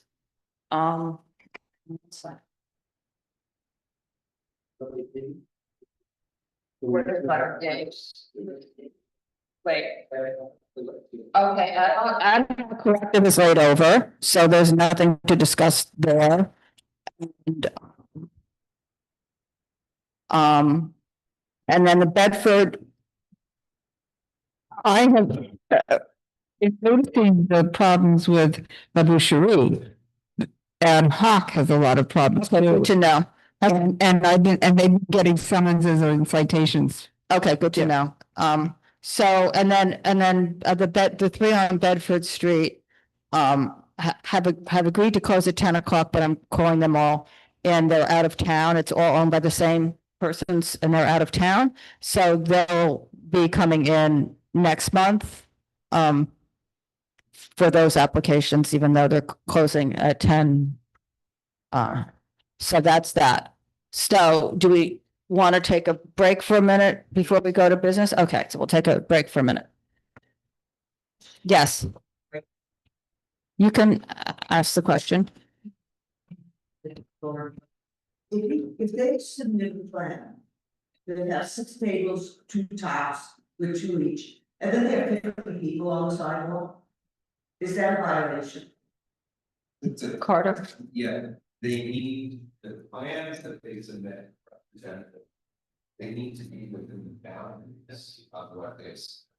Okay, so where is one thing about that? To the SLA? Yeah. So, but if they're serving all outside the boundaries, Oh. it's not, you can find the liquor for all of that. But also to DOT, if they extend beyond. There's no. Exactly. I'm just curious because it's. There's nothing around some of that for clients, and we're getting more active, so a bunch of people which are active. And we spend a lot of time complaining, but nothing happens. So, you know, it seems, I mean, I just want to make sure that we're following. So if we see the plan, and it says that they would like for 10 tables, 2 each, and they have people that are something.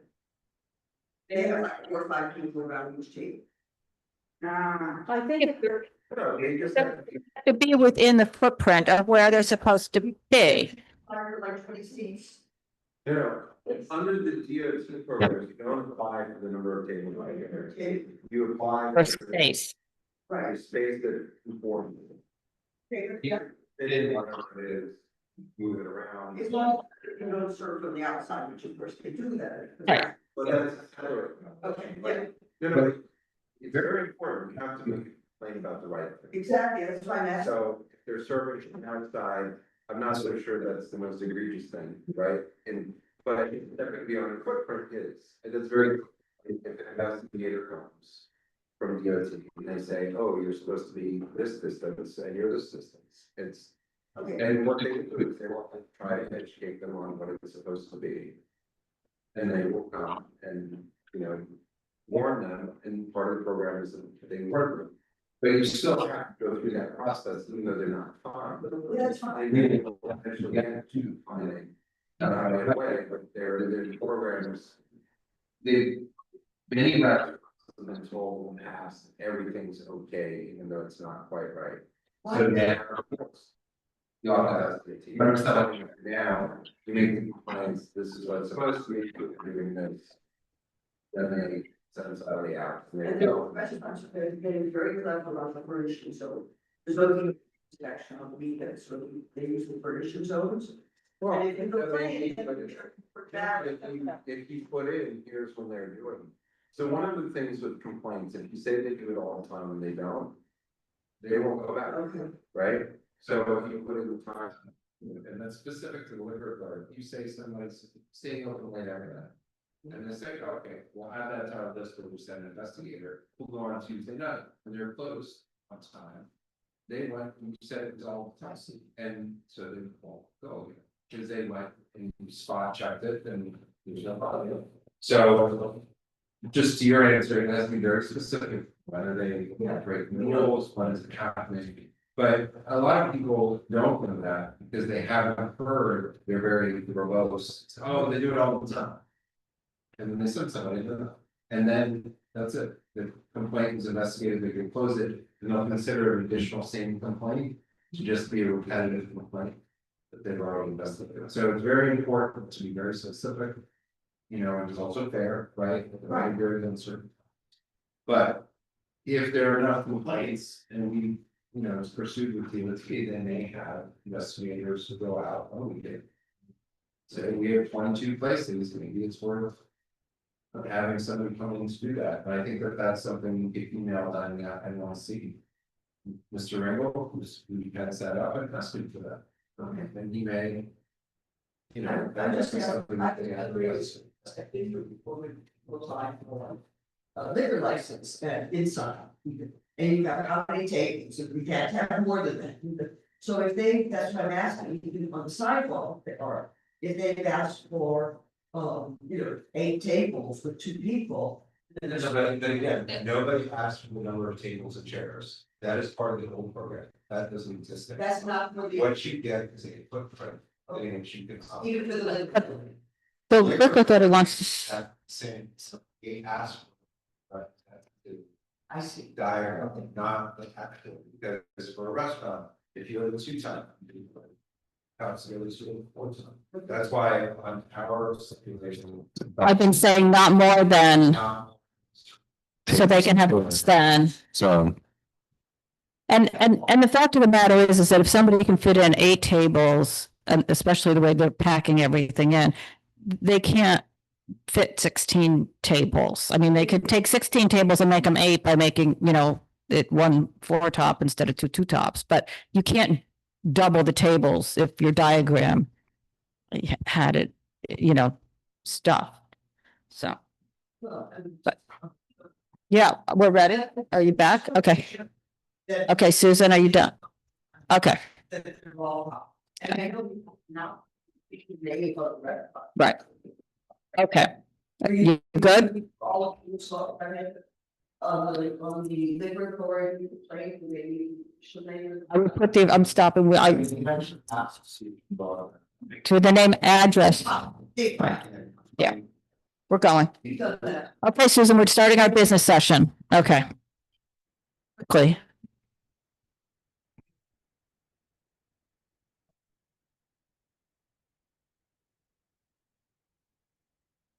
This isn't for me.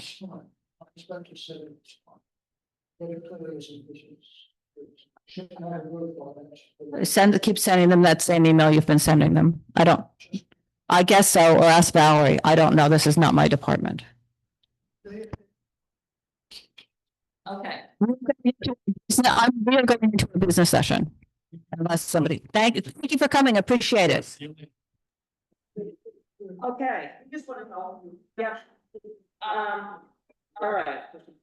So. Thank you, Debbie, for starting early. Okay. First one was Kennedy Organics. Yeah. That was just to start earlier, and they didn't say anything about the steps that I gave them. Their original license was quite a while ago, so that's why I wanted to make sure I handed them the new steps. I didn't want to some stupid. Yeah. But I think it was written differently, so are we? How many private parties did they say? I don't know, Katie, but quite frankly, if it hasn't been a they didn't say. But it's not, I mean, unless somebody really puts down private parties, to me, if they haven't really put down, if we don't think they're a real party, this isn't primary part of the business, I don't really care if they have a. Well, my feeling is the reason we do that is to make sure that it's open to the public the majority of the time and not closed to the public, you know, more than not, so. They have 1 year. Yeah, so I didn't put anything. They mentioned it for, you know. Down about that, so 1, 2, 3, 4, 5, there's 6 plus 1, and Carter, you came. Yeah, you came in number 3, okay. So this is deny. This is deny unless? Okay, the next one was the Shosh, that's a class change. They closed at, I think she said 11, I'm not flipping through my things, but they closed at 11 and then 12. Yeah, 12 private party. Class change. Are we denying less? Okay, and then the next one was the Kosaka. Yeah. And that was another class change. I was proud of myself for guessing the reason. We deny us on that? Yes. Whiskey hearing. And is that part of voting on that one? Yes. For For the Omakasian. Yes, you came in on that one. Okay. And then, the next one is WSFNB LLC. Let's go where. Oh, it's a hotel. That's what they're taking over. Yeah, I am too. I am too. Sad to see it go, but I'm happy that they're the ones taking it. So are we denying what's on that? Yes. Yeah. 24 private parties is what they agreed to. Percent. Fine, all right. The next one is the All'Antico Vinaio. Antico. So, my feeling on this one is that we should do a deny unless, but say that they can't have the alcohol until that bathroom is in. I think that's right. Well, I think there should be a stipulation Yeah. that warrant their alcohol. Right, until they have a bathroom. Until they have a bathroom. And within the premises. Yeah, that's in stipulations Right. and that's. Yeah. You know, maybe that's. And this would be outside closing at what, 10? Yeah. Inside 12. Crazy. Well, at least they're putting in a bathroom. I know. I can't believe they could do. And outside. That's pretty good. Well, that's the question. And the outside is canopy. Yeah, And they're gonna give us a diagram showing. yeah, and that's, yes, also. Do that. They just changed that because I did send in, an inquiry to the, I just wanted to know myself, that's why I was asking really, I mean, they're sandwich shop and they have the seats in there, I don't really, personally, I don't have a problem with them having their beer and wine license, but I just wanted to know because I can see down the line someone else doing something like this who we may not want to not, that has no seats inside and doing something outside, so I asked and I was told, no, that's not appropriate. So that's why the plan changed. So that's, I mean, I'm glad at least we could solve it tonight instead of raising the issue tonight and then having to go back on this. Right. Okay, and then the next one was on the 215 Sixth Avenue. Oh, yeah. With the woman. 213 Sixth Avenue, the King. Fox Hill people. I'm excited for that. It's great that they're. I mean, I'm really excited too, And because, she was number 5 and number 6, yeah. Annie. She's a former student of mine. Oh, really? I think it's great also that the other operator did the work and now they. She gets the best for somebody that gets the best, yeah, The yeah. only thing is we need the amendment plan. Yes, I just wrote that down. And I Oh, hope that's the original plan that was submitted before. Before, okay. So that's. And I think it's great that the old operator went out of business I do because too. he was a long. So is that a transfer application? No, doesn't say it's a transfer. I'll find that. Make sure in the email to him, Right. because it's a larger footprint than it was licensed before, that he knows that it may.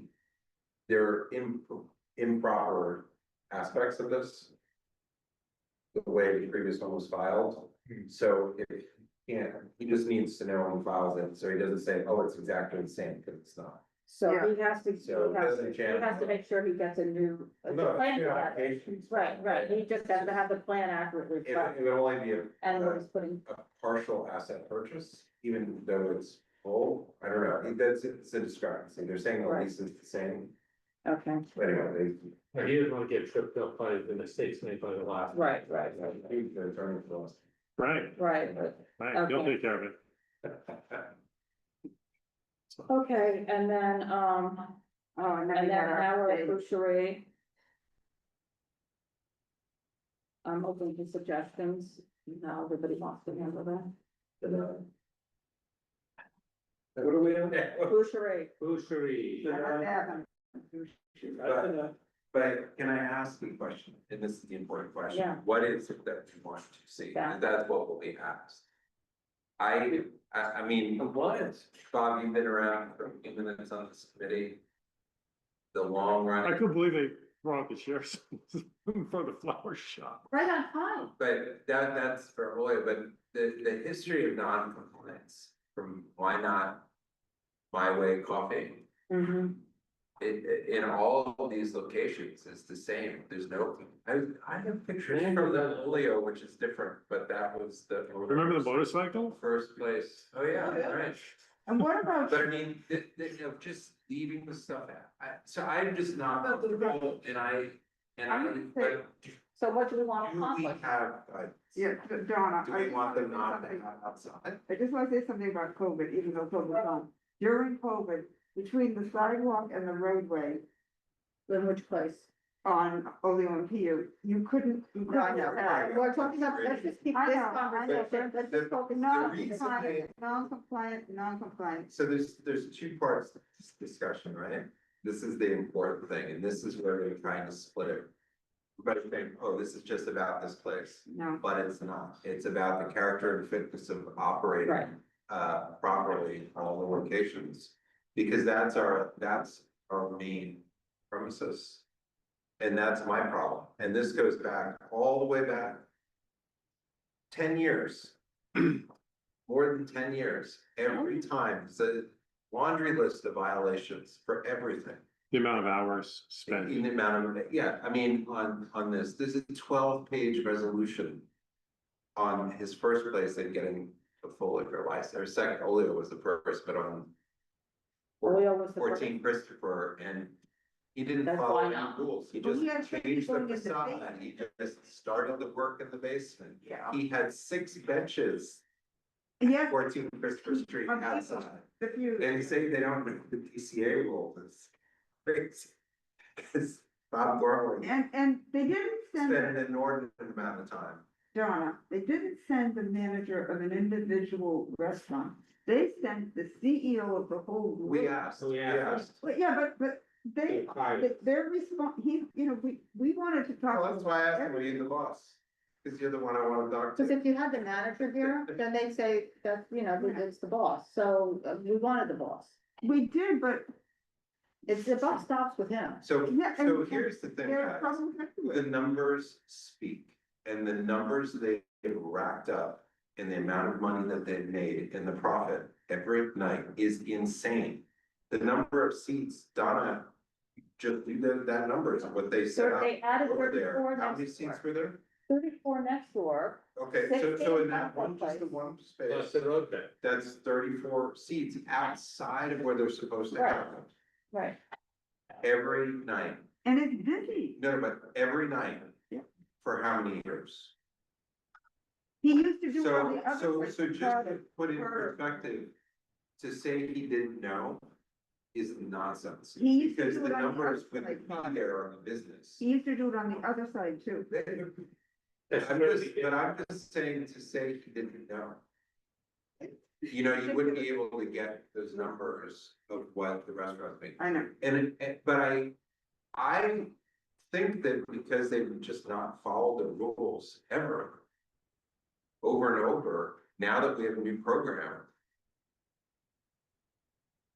Why should anybody give them a license at this point? Until, and this brings up, how do you say they operate in compliance? Right. This. Boucherie, because if we then split them. And we talk about the individual places. Yeah. That's, well, no, but this is important, right? Because they won't get called up. So, right. So, or they may, but, so if we start looking at them individually, in Boucherie is the one where they could be in compliance. That's Because, what I would say. but that doesn't mean that we're okay with it. And this is one of the largest sidewalk cafes before, under the old program, I think. It's a big one. It's a pretty big one. I will say that if they were in compliance, like if I trusted them to actually do obey the law things, I would be okay with boucherie, although Right. I do think that they should change the B to a D, given their record. Yeah.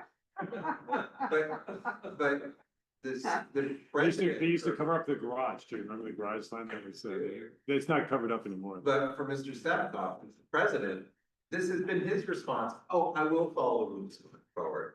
That's been his response every time they've been up at the liquor authority everywhere. How This did he is get like it? deja vu. Everything. Groundhog Like, what's going on? But how do we It's get it crazy. to follow the rules? What do we have in our toolbox to get the rules followed? Well, and in that, You make life So as the miserable liquor as license is possible. a privilege, and alteration is a privilege. The DOT license may not be, but if you can't follow service of alcohol properly, which is a higher standard, that's what we should be saying, so they maybe shouldn't be allowed to have alcohol. Outside, inside, both? Outside. Outside until they can demonstrate a track record of following in what the solution might be is we can recommend denial, but if we get to up there, we did say there shouldn't be any alcohol service outside and call this back in 3 months and see if they can have the setups properly without alcohol service outside. So is that for boucherie and? I was saying that's one. Well, by the time it gets to the state liquor authority, that would be a few months, right? Yeah, I mean, just it leaves some room, but I will also tell you, you know, that in the past, before a certain person was in the position that they are now at the liquor authority, they specifically asked me about one of these locations and asked me what the hell is going on there. So it's not unknown. And that was because other people have been reaching out and saying, what is going on here personally, you know, and so our own observations, you know, are not. They're not unique to us. They're not unique to us, you know. I want to say, I'm good with what Carter's talking about doing, but I just think we all need to be prepared. We're gonna need to watch them during those months, because my feeling is they're gonna be like, of course, we won't serve alcohol, and they're just gonna serve alcohol in the space, and they're gonna need to be violated and caught by the Yeah, I mean- SLA before they stop. Everybody can, yeah. Those pictures are pretty good. Yeah. Well, Pictures of them setting the chicks up. It's not scary. The fact that I could get that picture where I just said to myself, let me just think what time, because when I got the email, it didn't tell me what time to go by or anything. I just thought to myself, well, the flower shop probably closes at 6. I bet if I go around 6:15, 6:30, I'll be able to see something, check it out. I can go shop and hang out and just wait.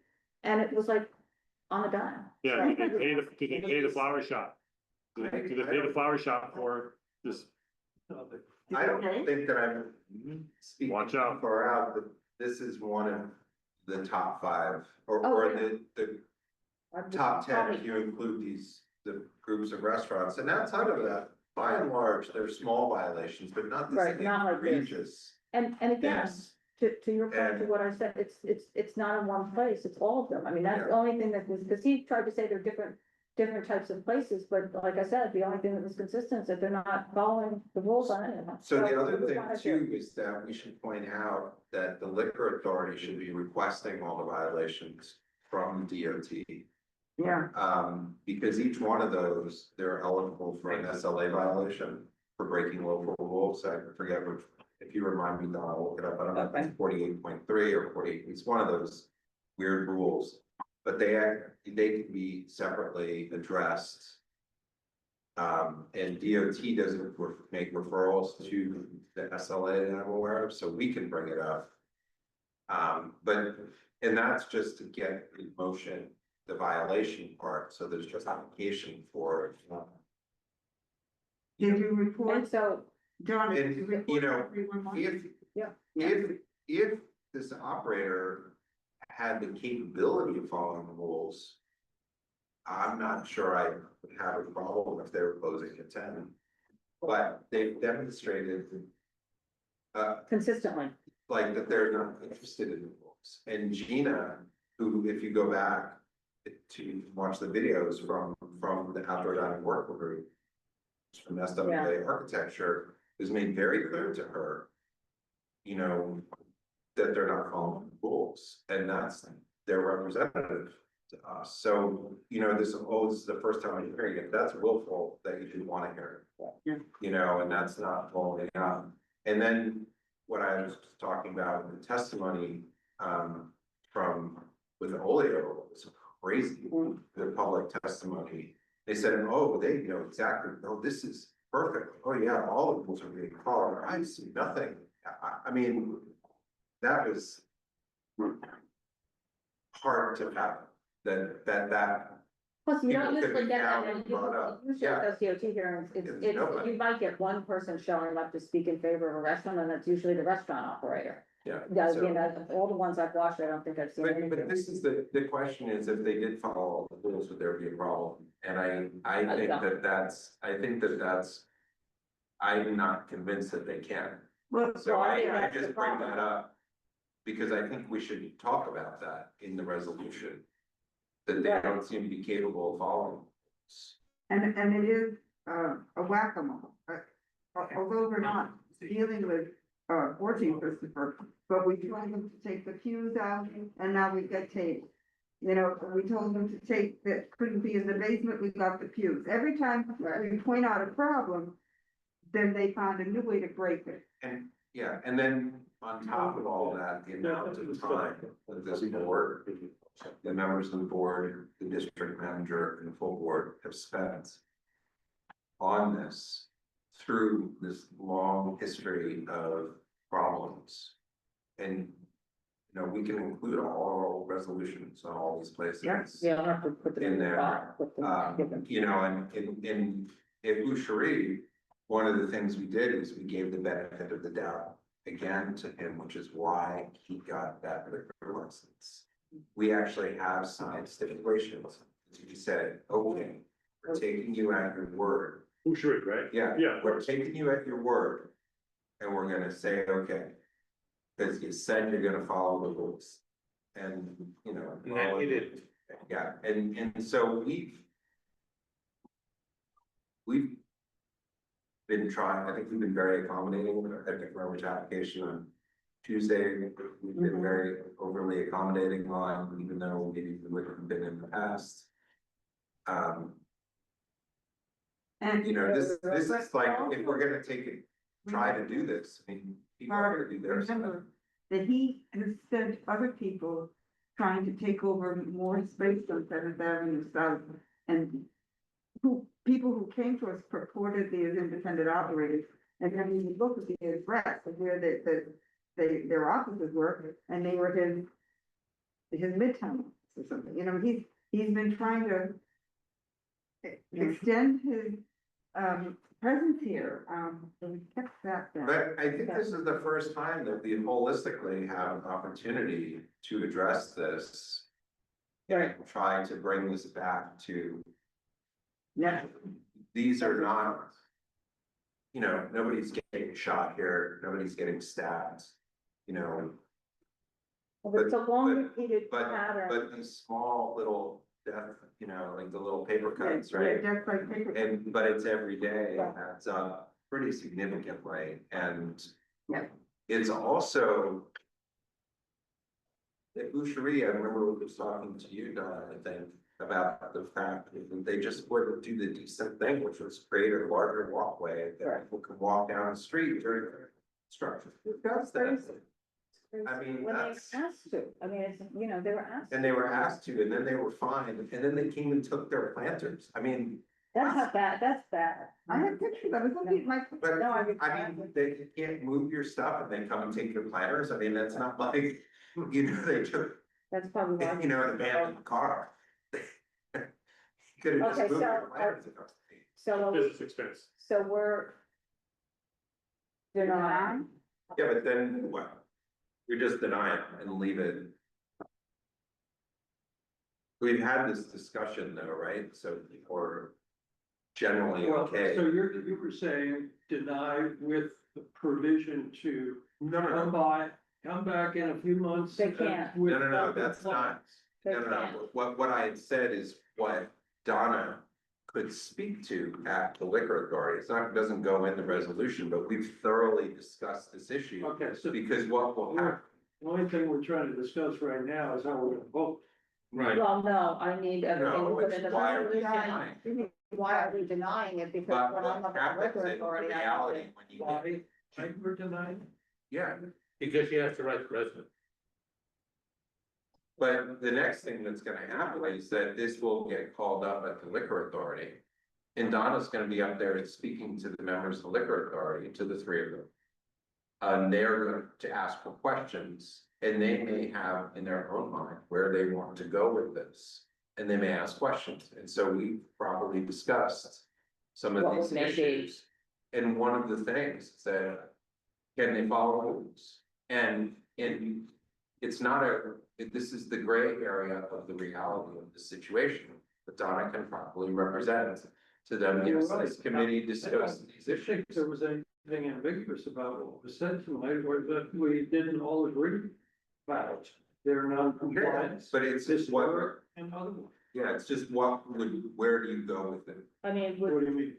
He's talking about what will happen after we deliver, after this. I know. I mean, so I know, but do we want to see them operate with no outside? Yeah, or no alcohol, what, No I mean, what's, how do you? Like, what are because if they- when they ask us? They typically ask, well, what's going on now? It's been 3 or 4 months. Because that's what they'll say. They'll say, oh, we changed Well, everything. okay, but we don't know what the answer is gonna be until. No, but I won't be able to. Exactly. But we're anticipating that. That's something, that's it. But the only way you want to get there. Very clearly said. Yeah, never get there without that. We had years of misrepresentation. So, for the question, so you are denied? Yes, denied. Okay, Did you get clarity to me? I think it's good. I think we're gonna clarify. Denied, So, and you can all read it and add some more clarity to it. denied 7 and 8. Well, hang on 1 second. So Well, let's just speak about it. let's talk about all of it because it is So we're different. denying 7. We're denying 7 Boucherie. Now we're on 8 So- Oleo. Usually gave him a chance. Right, that's why we approved the liquor license. At Oleo, I believe, I'm not sure if this was a corporate transfer, I don't recall how he came to be in possession. I don't If he think was that's both of if he was the original I don't think it applicant. was before my time. But this one, I have photographs of this extension in 2012 setting up in the flower shop. Oh, really? Yes, I have a clear picture, I just didn't even know I had. Drop that in. Yeah, We need that.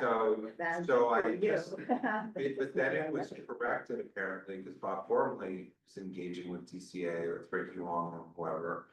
But the thing here is that there's been no compliance, it's been up through. And it is the same ownership. Yeah, it's the same ownership. So that, to me, that speaks volumes. I Yeah. mean, it's like you corrected it and then you did it when you knew you were gonna get away with it. So. So we're denying both. Yeah, I mean, this one, its individual history is long. As well, and then the shed being up on a, you know. Yeah. Until they do everything until they actually got monetary violations, when this program is set up to warn people so they could follow the rules. I mean, if you look at it in the spirit. And it's like, hey, we don't wanna hurt businesses, here's what the rules are, follow the rules, here's what you're supposed to do, okay, we'll just like figure it out. And you go all the way up until you get the fines, that's, you know. You don't just do that. The program wasn't set up. You can pass the fines. Yeah, you know. What's the difference between a summons and a citation? Is there any difference? That's Mark. Mark? Is it, on these sidewalks, is there a difference between a summons and a citation? So a summons is you're hailed to court to answer, in this case, administrative tribunal, to answer the allegations against you. A citation or a violation is they determine that something, they determine something against you. They found that the complaint that was indicated in the summons had merit and had consequences or something. Because I'm getting both answers from the 311. Sometimes they give a citation, sometimes they give a. Citations are weird word. Usually they use the word violation, so I'm interested in the citation word. I'll have to go. I'm not a lawyer here, but I will say that when Oleo took down, I think I sent you a photograph the day I was walking to work, because they took it down the morning of the outdoor dining. The last day, the last day. Oh. Yeah, of them being on the outdoor dining and working group meeting. The day of the outdoor dining working group meeting was the day they took down the outdoor dining. And is it fair to say you spent a considerable amount of time on Boucherie, Oleo? I refer to this as jungle, but yes.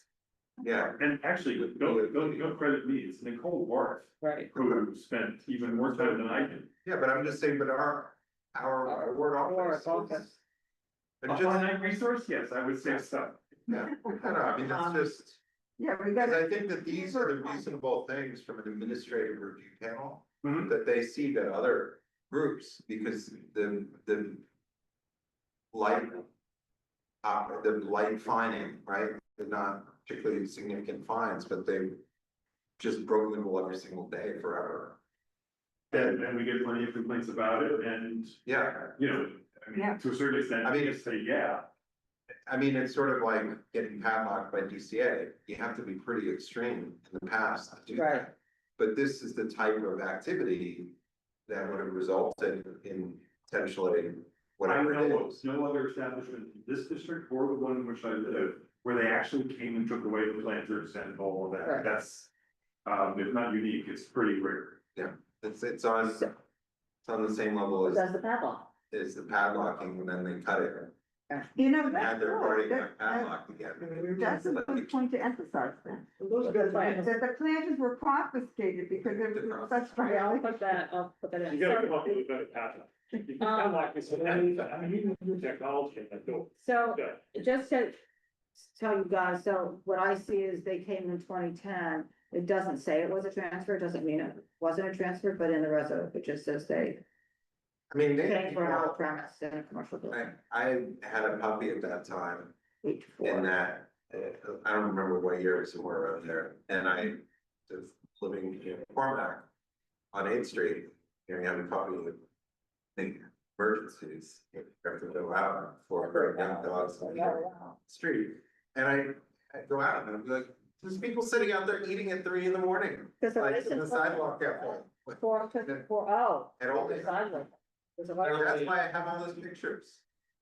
Because Because you were walking a puppy. because I'd be like, what's going on out here? So 4 AM is their thing, okay, so, all right, I'll put, okay, so we're denying on Oreo as well. Yeah. I have to go to nine, I'll be hard and feathered by my residents of my block. There we go. Okay, so that covers those two, I put them as one on the, and then on the corner. Down on the corner. So that's, they're going to remove one table so that there's ADA access. And And they're take going- care of other ADA access, because there was this issue about no platform, or was there a ramp? No, they don't have, they're on the street, they just need the ramp to get in. That's what I mean, Right. but is there a ramp? Well, no, people don't usually have the ramp out. I mean, a lot of places don't. have You just it see it. out. Right, they just bring it out, so I don't need to see the ramp, I just, they need to have a space, is what I've been making sure people. We're trying to, okay, so, and they're gonna close at 10. Yeah. Okay, and then. And then getting rid of that. On the metal, the bus station, but that's the STIP say that, so, but I will point that out. I actually put that in bold type for both Don, Angie, and because they're out there all the time, and I want it to be clear, so I'll put it in bold type on this one too. Yeah. Why? And then what I forgot to do on Tuesday night was, is everybody okay with the deny unless for all of the ones that I waived? Yes. And I was here Tuesday night, and I'm okay We'll with work those. that up. I'm gonna send an email to the committee just, okay, I think that's it, so I like. Your question. What? Well, you have to go look at all. I'd the like steps. you to create a ticket and online reservation for the sub-bonding. Oh, I should have put that in the steps. I could have done that.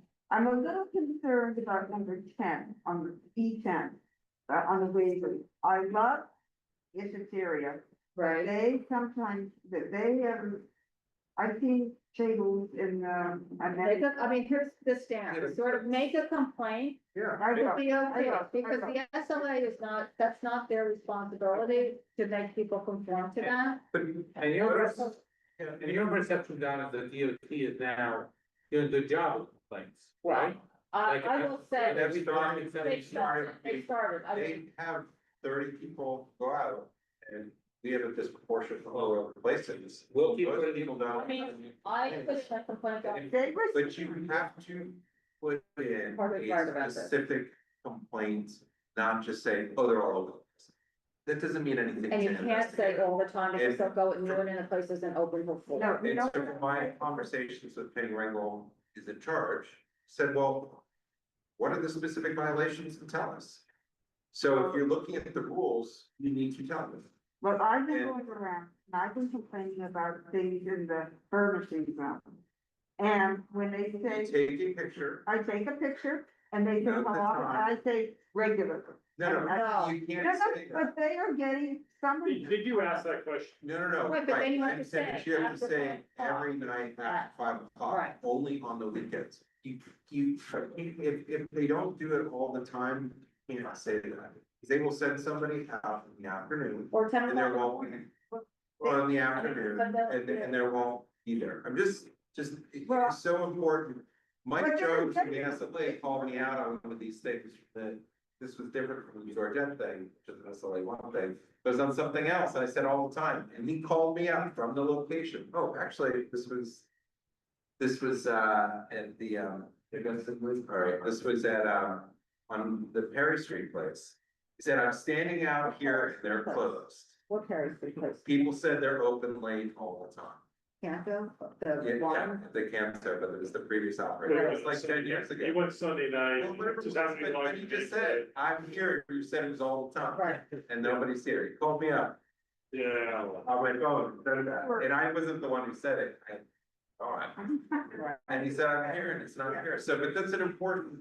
Well, if you should, I sent a picture of the people, they asked you for the date and the time. And then they ask, And I put is it, down- is it what happened? And you- And I put, the actual time I took the photo. And then there was the other thing with just complaints was, who's the city council member before, Cory Johnson? Chris Quinn, who was before Chris Quinn? No. Before, so it was, Tom Dwayne. Tom Dwayne, no, okay. So Tom Dwayne always used the first thing he'd say whenever he came, he'd say, how do you make a complaint? Hi, this is Tom Dwayne, with whom am I dealing? Number one, who are you talking to? And you write it down. Then you make a detailed complaint, and that's like the same thing. You know, making complaints. So I just remember Tom always saying that was like, that began almost everything. And who was before Tom? I'll ask you something different from, because. But then you're in on the outro working. Okay, yeah. So everybody calls. So then that's where you see, I don't know why. Everybody knows where it is. No, that they are. I don't contribute it. Are we done? We're done, I'm pulling the meeting. Yeah, now that we have it on the schedule for later. It doesn't seem to be posted. Okay, Thank you. Last hour. Well, I did this.